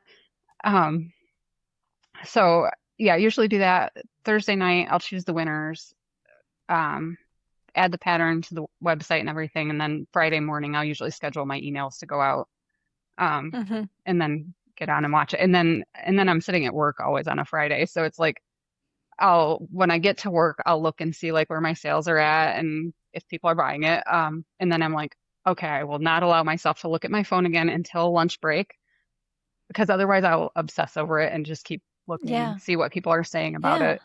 hmm Yeah. And then I like hold my breath until I see the first non-tester sew it and post a picture of it. Yes, yes. Like the drop you get in your stomach Yeah, when that post comes through and you're like, you see the bag and you know it's not one you've seen before. right. And then you read the description, you're like, oh, Yeah. Please do don't they say hate anything it? Do bad. they hate it? I'm sure they hate it. Right. No, no, that's totally fair. And do you release at midnight on Friday or do you have a morning release? I never have a set time, so maybe I'm less like Monica than I Because it's thought. active on Thursday. Yeah, yeah. So it'll be active on Thursday, and then whatever time I schedule my email, I'll usually go in to send the email, and then it will have like a pop-up that says the best time for your emails based on your customer base is this time, and I'm like, okay. So I'll send it out at whatever time it tells me to. But I usually will do like Um, 5 a.m. my time, um, just because that way, by the time I get to work and stuff, it's been a couple hours, and then I can like look to see if people have been paying attention to it or opening their emails. so I'm assuming you probably woke up at 5 a.m. as well to make sure that it went through or Oh, no? I get up at like 4:15 every day. Oh my gosh. Yeah. Okay. So Yeah. I went through a period of time where I was waking up in like 5 and 5:30 every day because I was like, oh, this is nice to give myself like it felt good. I got away from that. But like never ever would I cross into the 4 a.m. Yeah. threshold. Like that's a crime. I don't know how you do that. I don't either. No. At some point, yeah, I don't know. I'm either going to have to sleep in longer or go to bed earlier because I'm getting old. So, What time do you have to be at work? so we technically start work at 8, but I always get there at 7. And this is a Okay. me thing. I'm early all the Type time. A, that's fine. Yeah. So like my last job, I used to come in at 7, and then when I started working here, everybody came in at 8 o'clock on the dot, and I'm like, this is so weird. I feel so wrong coming in at 8.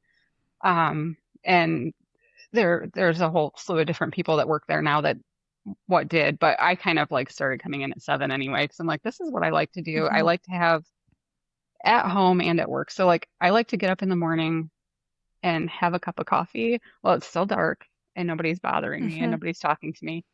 Yeah. And I like to get to work an hour before everybody else so that I can kind of start my day, have my list written down for what I want to get done that day, and without anybody bothering me. Yeah, Yeah. my husband does that too because he's got a couple commands he's kind of juggling now, and so he will get into work early because if he doesn't, he is so like he gets so much more done in that first hour of being Yes. there essentially by himself than he does for like the next 4 hours because he's constantly being interrupted, Yep. and so. I totally appreciate that. I did appreciate that when I was waking up early and, having my coffee and it was nice and quiet. Got out of bed. It was Mhm. just like, but I just got away from that. But now you're making me want to go back to it Yeah. It's nice. because I don't even go to bed that late and I still don't wake up till like 6:30 in the morning. But I I like my could alone probably afford time. to get up early. No, that's fair. I have my alone time in the evening, like right before, like the hour or so before bed. It's like, all right, I'm gonna get a bath. Everybody, leave me alone. Yeah. If I want you, I will text you. Yeah. Okay? And believe me, my friends have been privy to many a bath VM. Um, I'm that way. So with working full time and full time designer and stuff like, so do you set periods of time, like vacations and things like that, or like do you schedule times where you aren't designing? Um, Things like that. Like, do you kind of ever have those periods of time where you're just kind of like hanging out in the I've released patterns category versus the designing category? Or So I don't necessarily plan it, but in the summertime, I have like a vegetable garden and stuff. So we're busy outside a lot in the summer. So I've noticed since I've lived in this house anyway, I didn't have room for a garden or anything before hmm. that I'm like in the summer, I will like do nothing. And then I'm also like, why are my sales down so much? Well, I haven't done anything. So why do I expect them Yeah, not to be? Um, so exactly. yeah, it's in the wintertime, it's a little easier for me because you're stuck in the house anyway. In the Hmm. summer, like it's cold here all winter. So in the summertime Hmm. when I can actually be outside and enjoy myself, I like to do that. So I don't Hmm. intentionally not Yeah, design in the summer, but it it just happens. happens Yeah. naturally. Yeah. That's fair. Okay. And so in your uh, journey of being a designer and sewing bags, you've had a couple chances to teach and such. And so I know that you've taught at So Whatever Studios, but have you taught in other places elsewhere I or have just not. there? Um, so the very first time I went to, it was like when they still had the So Magical. I did not go to Okay. that. But there was an open so type thing. I was not even like a teacher or anything for it that Lauren and Kayla had at a hotel in Illinois. Okay. Um, and that was like the first thing I even went to in person because I was so like, I don't know, I feel like I'm socially awkward to go meet people in person is so weird to me. Um, so that was Yeah, I like, mean, it feels very weird when yeah, it's it happening too. does. It does. That was like the first thing that I went to, and it wasn't even like announced that I was there. So it was like halfway through breakfast, I think the following morning, that this one lady's like, "What do you do for work?" And I was like, "I'm an accountant."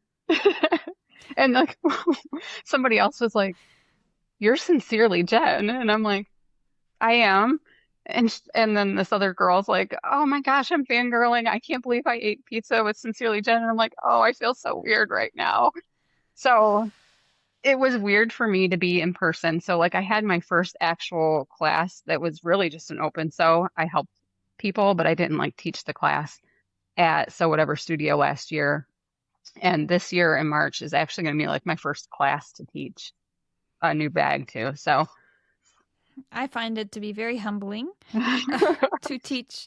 It's like, especially with my patterns, because again, we've already learned, like, I'm sorry, but you really have to follow the instructions. You know, you can't really wing most things on my patterns, which is okay.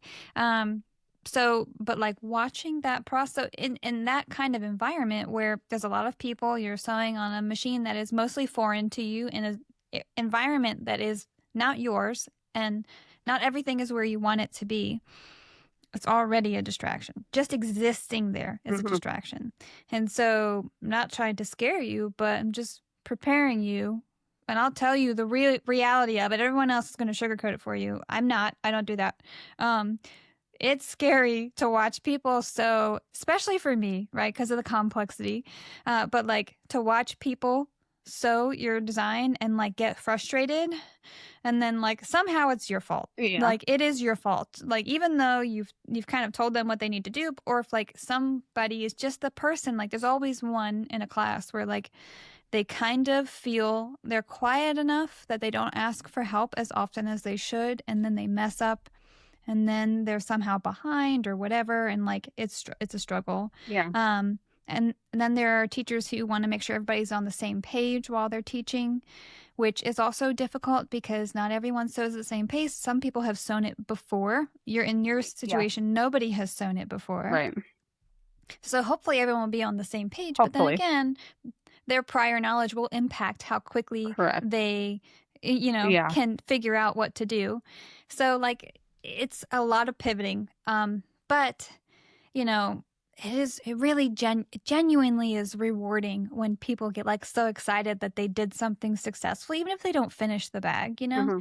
which the whole thing about finishing a bag in one of these classes is also really tough because like you should never guarantee they're going to finish a bag, because if somebody messes up and like essentially you can't save that, there's no way in hell they're going to finish a bag because they don't have enough time to restart. Right. And so like I'm a disclaimer person as a whole. So I'm like, but as we've learned, I'm also an awkward turtle. Um, and everything I think comes out of my mouth for the most part. So in class is fun for me because I'm this tiny little human who is like in charge, but also very candid. And so it tends to put people at ease, but then I also will immediately panic if somebody does something wrong. So like it's a whole humbling experience. It's very like mentally draining if you're someone who is an introvert by nature. It's a lot Yeah. of shit going on, like an open so, but like all the pressure's now on you as the teacher. Right. Right. Being the center of attention is not where I want to be generally. Same, yet I continuously force myself to do that. Yeah. I don't know why. It did get better, but like so I taught the Rowena as my first like class at Sew Whatever Studios. That is the most complex bag I have ever sewn, and I designed it. And so trying to help people through it, because like that was why I wanted to have it. It was a new pattern. I really wanted to be able to teach it in person because it was so complex. But then like I didn't have that like thought process of like, wait a minute, it's already distracting. Like people are going to be all over the place and people get frustrated and stuff. And like 2 days of classroom time for teaching that complex of a bag didn't even work. There were people who didn't finish. And so like that was super nerve-wracking for me. And everyone like gave like really great feedback too, but I'm like, it was horrible. You don't have to lie to me. I don't believe you. But and honestly, it just depends on the bag itself. Right. Like some bags are perfect for teaching in a weekend, and some bags are tough. But all in all, people are just happy to be there. And as long as they come in without the expectation that everything's going to go perfectly, they're not going to have to seam rip a single time, and they're going to finish the bag, then you're good. Yeah. You're off to the races. Everything is perfect. Right. One benefit that I've had with this is that I'm designing the pattern specifically to test it there. So I'm keeping in mind how long things will take so that I can make sure that we'll be able to finish it. Hopefully. That'll be great. Yeah. That'll be great. And it's a great size. Mm-hmm. So I have went to Wizardry Getaway a couple times, and I genuinely loved going there. It's so much camaraderie, but it's like 30 to 40 people in a class at a time. And you have helpers, but you are still the teacher. And for me, just personally, it's too much. Like I can't handle it. I have learned that like when I get done every time, even if it was something like tips and tricks, which I have taught a couple times there, even if it's just that, I get done and I go and I have my panic attack and then I come back. Like I genuinely leave and cry and I come back. It's so overwhelming for me. Like I am shaking the whole time. It's great. But like with the studio class, you have 15 students, 16 if you put someone on the cylinder arm. And so like that's a great size. It's manageable. It's a quiet room and kind of, it's designed to be taught in, or to be taught for teaching to happen, whatever. Yeah. So it really is just a perfect space for it. So I wish you the best for that class. Yeah. I would have assumed that you have taught before, but that's awesome. Yeah. How was your open sew? How did you like that? It was good. It was good. That was after the open sew. I was like, okay, I think I could do this. I think I could teach. Yes. I think because of the size and there aren't so many people there, and I guess you get different people every time, but everybody was just so nice. And I don't know. They're like, well, you're the expert, and I'm like, oh no, I'm not an expert at anything. I'm not even a real adult. Why are you asking me these things? Unless I gave myself that title, I don't believe you. Yeah. Okay? Yeah. I am not an expert. No, and open sews are so much fun. So for those that don't know, an open sew is just where you kind of show up and you sew whatever you want on the machine that you paid to sit at for those 2 days. And so at Lauren's and Sew Whatever Studios, that's what we've been referencing. This is a shop where attached to the shop, so most of Lauren's sales are online. And so, but sometimes she will have people come pick up locally, but it's like a little warehouse, but it's a cozy warehouse. Mm-hmm. And then attached to that is this classroom where you've got 16 industrial machines, and it's perfect for bag making. It's got everything you need to make a bag in there. Literally. The only thing I haven't gotten Lauren to add yet is a bidet. I'm going to get her there one day. Kira and I are going to wear her down. Well, they're designing that new bathroom right now, right? Well, she did the one, we called it the crying bathroom. Yes. Yeah, I know. So she redid that, and that was gorgeous. That one, if it has a bidet, I'm gonna crash out. Maybe. Okay? I know they put a new toilet in. Yeah, Kira and I, and so Nikki's our handy woman, so she'll go in and install it. It'll be great. Lauren, it'll be a tax write-off at the end of this year if you really need it. It's practically free. So just do it. Essentially. Yeah. Girl, I mean, just use your play money, Lauren. But it's really fantastic. It's a lot of fun.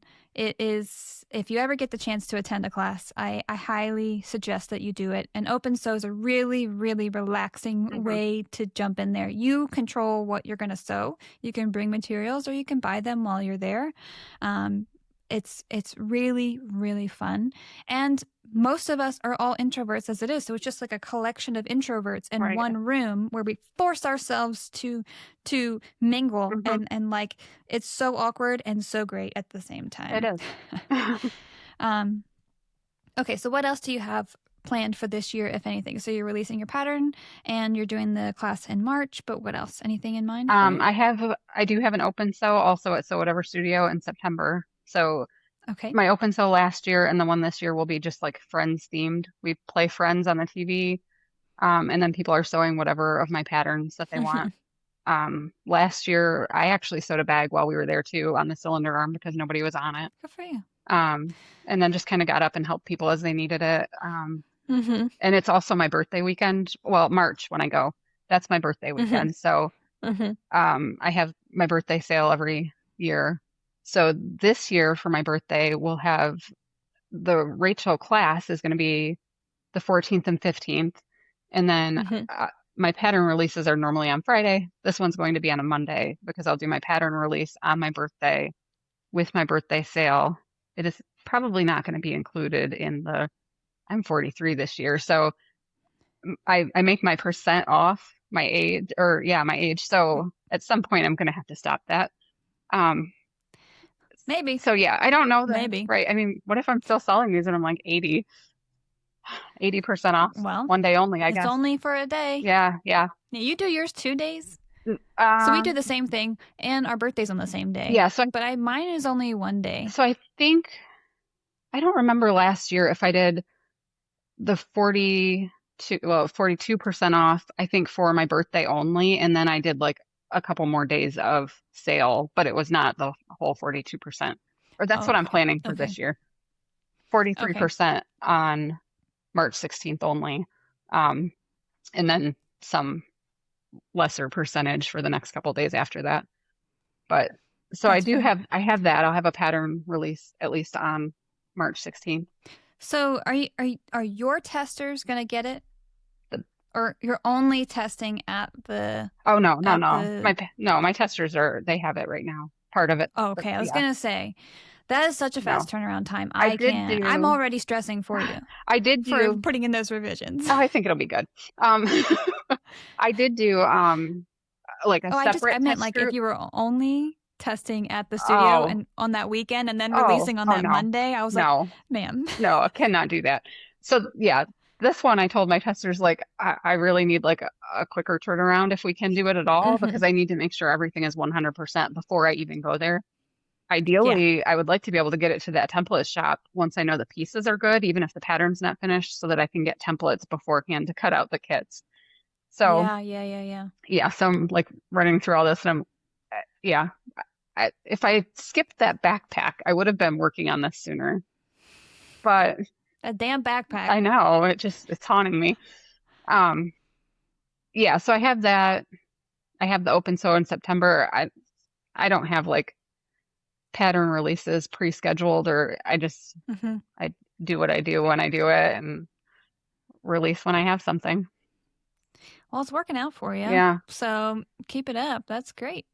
Um, okay, so we're at the time now for the listener question segment. All right, so this is the final press pass segment. This is where Patreon subscribers get to submit questions for you. And so Brittany asks, have you found that having a full-time job as an accountant has been beneficial to owning your own small business? It probably has.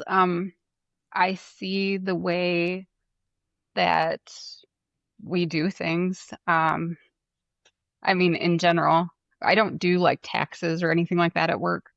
I'm not a tax Okay. accountant. So I guess I see some things like things that we have to provide to the tax accountants for the taxes. So there are different things that I see at work. Plus like the math aspect of it. I guess that helps with designing. That's more geometry than whatever, Mm-hmm. um, Still, your brain but likes to go down those but paths. yeah, yeah, I guess seeing how a successful business person operates and runs a Oh, big, yeah. huge, successful business is good to apply to my own. And also, though, there are things that I do in my business that I then turn around and I'm like, oh, wait a minute, this would make sense if we did this. blah, blah, blah, because I found that whatever works this way. So it's beneficial Mm-hmm. in both ways. That's awesome. Okay, and so Amanda asks, how long have you been writing patterns? We discussed that it was 7 years, right? Hmm. And then what did you do before that? So we know that you have had this job that you have now for 9 years, Yeah. but did you have a different career that you explored before you became an accountant? Yeah. So I actually was a medical billing specialist from like the time I got out of high school until I went to do this. I worked at the same job for 15 years. I went to college while I was working there. So I guess I've always Okay. been used to stretching myself thin. Um, because I did full-time college for 4 years while I was working full-time, and I had a Mm. baby in the middle of it, actually. Oh my Yeah, gosh. I As if that wasn't I enough. know. I thought I was like, I'll have a baby in the summer. It'll be good. I'll get the summer off, and I can focus on school. Like I also have to focus on the baby.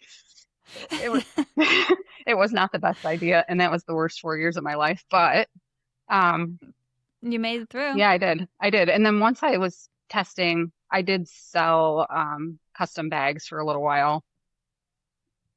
And that also wears on you because you're not picking the Yeah. fabrics and Yeah. it's hard to Yeah. sew Did you something. ever, do you still sell any of the bags you I make or don't do you end up, I don't no? know. What do you do with them? They're literally piled all around my room.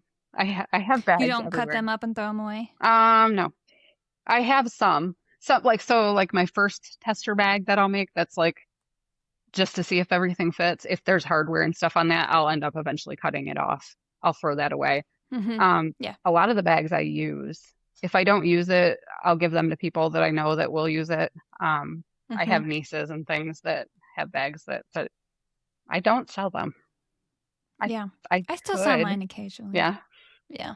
I feel Mm-hmm. like I like not having like inventory or a physical product that needs to be sold. So, Yeah. Yeah, that's fair. I developed a following before I became a designer. So there's still a want out there for them and I still sell them yeah. when I post them. So it's great for me to be able to offload them because I also don't want to just, I make so many Yeah. for every Yeah. pattern that I don't necessarily want to just throw all of them away because that's a lot of work. And it also helps offset the cost of producing the pattern with the tester Right. payments that get sent out and things like that. And so it is nice for me to kind of, like I said, help offset that a little bit. But yeah, I do still sell, but it's not always fun. Like it's still scary to me to pack up a bag and send it out the door every time I sell. Like I genuinely think like, oh, what is this person gonna email me and complain about in 2 months? And it never Right. happens, but it doesn't matter. I always think that. Yeah. Um, Okay, next question. This one is from Jessica, and she asks, "What was your inspiration to release your first pattern?" So you said it was that Zipper ID wallet. Hmm. Is that what you called it? Yep. And so what was the driving force for releasing that one? So I think I was just messing around in the Silhouette software and I kind of drew up this little piece and I'm like, oh, that would be a cute zipper pouch.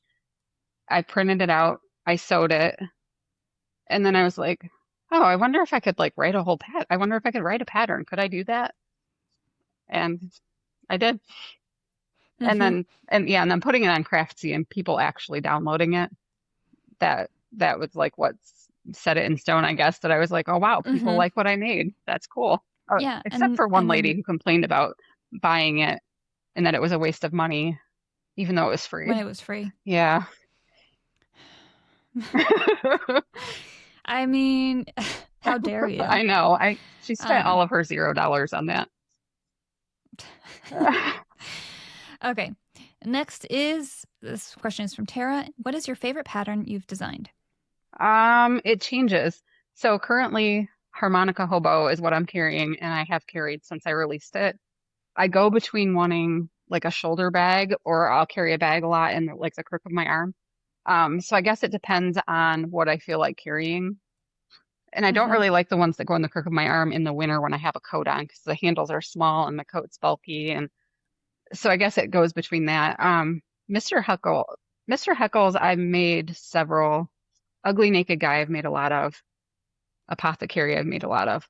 So those are probably my favorites. Harmonica, Mr. Heckles, Apothecary, Ugly Naked Guy. And what's your least favorite? The backpack. The backpack that I just finished. I haven't moved past the Okay, stage of hating that one yet, so that's a oh, good for you. yeah. Just sit in it. It's Yeah. okay. I feel like there are several that when I first get done with it, I'm like, I'm never making that again. I'm sick of this bag.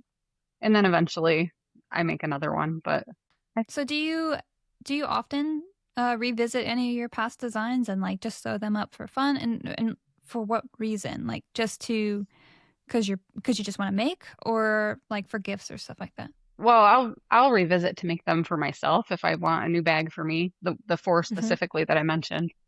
Um, I guess I have actually gone back and like updated like my Consuela clutch, which was my second pattern. Hmm. At some point I went through and I redid that one. And I have intentions to go back through and update my I have intentions to go back through and update my older patterns, but then it doesn't happen. Um, Same, my Phoebe same. backpack, for example, I made like I think it was 90% reduced size one as a sling bag. And I really like the size of it. And I like it as a sling. So I'm like, I should go back and update that pattern, add the smaller size, add the option to make it a sling. And then I open it and I'm like, oh, I don't wanna. So Yeah, yeah. Add-ons are tough. I took the idea of an add-on and I beat it to death.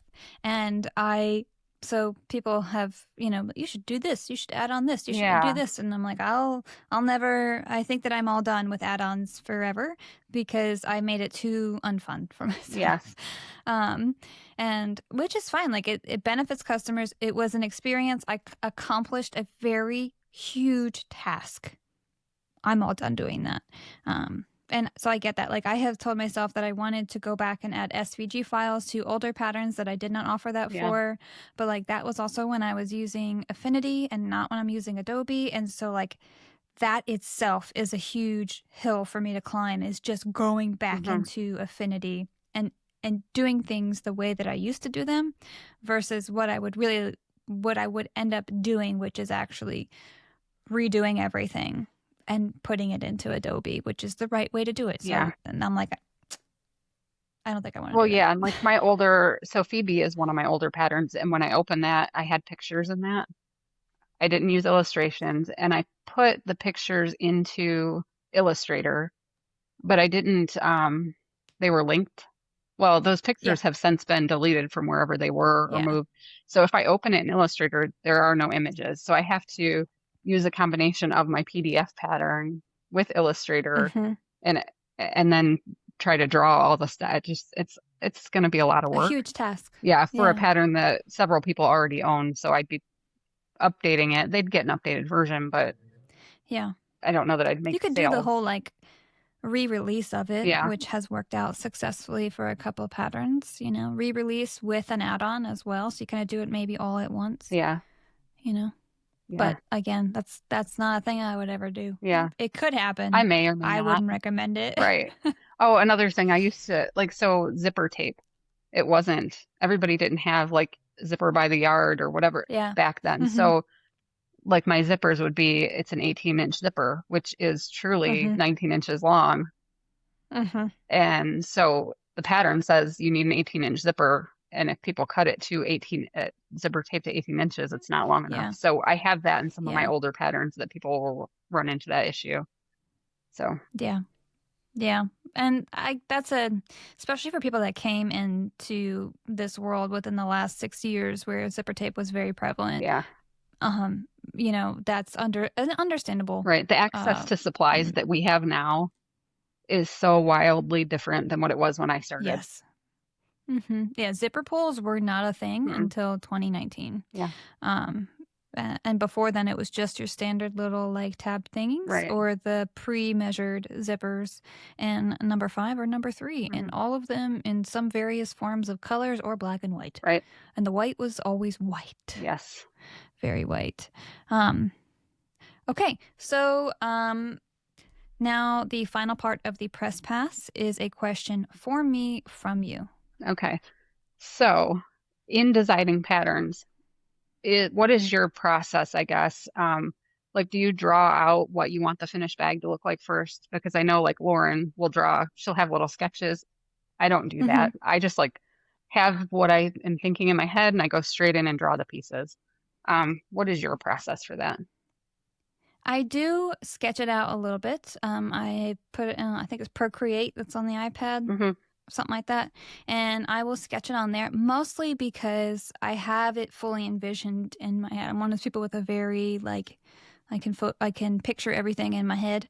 Like, when I'm reading a book, it's a movie playing in my head. So I can very much visualize exactly what I have the idea for, but I need to sketch it out. So I tend to do like two or three um, sketches for like two or three perspectives. So I can see like the top, the side, and the front on facing. And so I do have a background of art. I'm not a very good illustrator, so I can't really draw all that well, but I can draw enough. Hmm. I'm also not very skilled on drawing on Procreate, so that stresses me out. Like it's like my lines are so shaky, Yeah. but I'm like, I know if it was on paper, it wouldn't be shaky. Um, but so yeah, I do that. But really, I just jump into it. After I get that out of my head and onto paper, that's when the full motivation hits. And so then I can start cutting pieces and stuff like that. Um, but the like I'm working on a pattern right now, and I'm looking at the first prototype of it. I didn't even sew the drop in. I just stapled it together because like I don't care. Right. Yeah, that's that first And prototype. yeah, yeah, it has no handles, Right. none. uh, I, this is technically my second prototype. So like I'll do some with and without interfacing or stabilizers, and then and then I just start because like I'm not really great at because I have only sewn X amount of patterns, especially because I started sewing bags like late 2018, and I designed my first pattern most of 2021. So it's not like I have sewn hundreds of bag patterns. So I don't immediately have a like this shape pattern piece will give me this shape bag all the time. Most of the time I have a general idea, but I have to kind of eyeball the pieces and just see how they work. Yeah. And then that's when it comes to like shaving things off or completely redoing the seam or things like that. But the idea is always locked and loaded, Yeah. and then I have to visualize it mostly so that I can send it to my friends and be like, this is what I'm talking about, because clearly I can't ever explain it properly. But that's mainly the reason for the sketch. After that, I just need to make the pieces match what my brain is telling me. But that's about it. Maybe it's my I lack don't, of I really, sketching ability that I don't do that. I will go in and I, just make the pieces, print them out, cut it. So it sometimes if I can't quite figure out how to shape the piece in Illustrator, then I'll like get paper and put it with whatever and fold it and cut mhm. it and yeah, Yeah, all of mine start as paper. I don't do anything okay. digitally until they are finalized. Okay, and I start right with And digital. see, all of my pieces are always so like, I don't want to say complex, but they're not easily designed Hmm. without physically seeing the proportions together. So like I need to see this panel and how it fits next to this. And like I don't do the measure the circumference and things like Okay. that. Like I have the like measuring tape, and like I know what I'm looking for around a curve. If it's like something like a gusset or something, like I know that. And so I tend to eyeball it. And then I can also tend to eyeball what needs to be shaved off. And then I'll kind of alter things to fit better within a clean measurement if needed, so that it's just cleaner for me to reference when I'm doing all my checks and everything.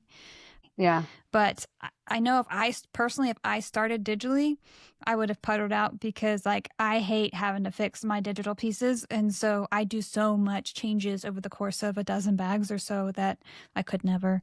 Um, my brain works in very mysterious ways. Yeah. Yeah. So I have had I don't get pieces, the backpack strap, for example, on the last backpack, it's kind of like, I don't know, it's curved, contoured. Yeah. right? And Mm-hmm. trying to draw that in Illustrator without having a physical piece, like I couldn't get it. So I did draw that out on paper. Um, Mm-hmm. and then I laid it on the floor and I took a picture of it, measured like the top. It was like 3.5 inches or whatever. And then I pulled it into Illustrator and made it to size and just traced it because there was no way, like Yeah. it was just not working. I really I love curves and bags. I always jokingly say I'm allergic to rectangles because like the only rectangles in most of my patterns are just the pocket linings. And even that, not all of them are rectangles. And so but I really, really struggle with getting like perfect curves and things like Illustrator because you're doing a lot of handle dragging and things like that. Yeah. It's not as easy to get perfect curves as people may think it is. Right. There's a lot, and if you mess it up after you perfect it, then you got to go back in with that handle and stuff, and like the little points, there's a tiny. Yeah. It's like it's a lot of work. So for me, I know the things that I hate well enough, and so I'm just like I will do that one time. That's it. I refuse to fix that piece more than once. So, but like so I'll make digital pieces. They'll have nothing on them. And then I'll make like 2 bags with them. And then I'll go in and add on all the details later. But Huh. It's I love interesting that that everybody has different methods. I love the technical talk. I love it. It makes me happy. Okay, so for the mantra, at the end of every episode, we do the mantra that kind of is like a motivational quote or something that you tell yourself, keeps you going, and all that stuff. For this episode, my mantra is don't believe every thought that you think. It is, I have it as a sticker on my sewing machine. I try my best. Yeah. But I'm not always great at that. But I think that it's a good thing to try and just have some doubt in like some of the things that you're telling yourself. And yeah, so I mean, I think it's pretty self-explanatory what it means. So Yeah. What about for you? Yep. So this year I've stolen yours and I just do the damn thing. Whenever I need to work on a pattern, I need to sew, I need to just do something else, whatever, check the emails, anything I need to do. And I'm like, just do the damn thing. Like the hardest part, I think, sometimes is getting started, not actually the task at hand. It might take 5 minutes. Or that backpack pattern. I had 3 steps that I needed to finish and I drug it out for like 2 months of not doing anything. So, since whichever one of the podcasts you said that on, and I've just been like, just do it. Like, just freaking do it. So, yeah. Sometimes we all need to put a little fire under our asses. And yeah. Whether it's real or not, sometimes it's just like that fake sense of urgency is all you need to get started, for sure. That's awesome. Yeah. I'm glad that I had some influence on you there. You did. I think we've said that. It's a good thing that there is like let's say if you were binging the podcast, that there's no drinking game for how many times do the damn thing has been said throughout all the episodes because everybody would be sloshed. Okay. All right. So finally, it's socials time. So where can people find you? Your link tree will be linked in the show notes and elsewhere as needed. But Facebook, Instagram, TikTok, all those good things. Yep. So I'm on Facebook as Sincerely Jen Patterns is my page. My group is Sincerely Jen Patterns Group. Instagram at Sincerely Jen Patterns. TikTok at Sincerely Jen Patterns. YouTube, Sincerely Jen Patterns. So easy. Yeah. Easy. Yeah. Well, thank you so much for joining me. Yeah, I really appreciate you and your transparency too. I know that in our little world there is, the perception and sometimes the reality of competition. And so it was really nice to talk shop with you without kind of any of that, which I didn't, which is a really, really amazing thing. So again, thank you. Yep. Thank you. All right. Well, I hope you enjoyed that conversation. As I said in the beginning of the episode, it was really nice to connect with another designer in a way that didn't feel like competition, very much like the conversation with Nico. I thoroughly enjoy conversations like that where the competition is just not a part of the conversation, except for maybe in like a big picture way, but you just don't feel the tension or the competition or like a negative kind of comparison in the midst of the conversation. It's more of a like an opportunity to connect with somebody else and see why they make the choices they do and maybe why they have the preferences they do and how their brain works, but also does the same job that you do. And it's just, I find it to be very interesting because there are so many people who like my products and like Jenny's products and like Nico's products. And now they get to experience kind of the brain behind the business for each one of those. And I think there's a lot of value in that. From a customer standpoint, but I also think that there's a lot of value, an exceptional amount of value that comes out of that from a designer standpoint. So again, if I get nothing else from this show, I just know that I have friends and these wonderful conversations I can refer back to, and where we have these moments of connection in a world where everything feels so tense and everything feels like we're constantly being pulled apart. And a couple hours of a conversation where I'm feeling like I'm being pulled inward in this small little bubble is really wonderful. And I just appreciate it so much. And so now it is time for the Seam Society shoutouts. And so for those that don't know, the Seam Society is the $10 tier for the show's Patreon. And so those subscribers get a number of perks with their monthly subscription. One of them is that they get a shout out from me personally at the end of the episode for every episode, plus lots of other perks. So if you're interested, please consider subscribing to the Patreon if you can swing it. There is a link tree in the show notes, and that will take you to my link tree. And there you can click on the various things, such as the Patreon, to learn more about it. Tara V, thanks for keeping the lights on.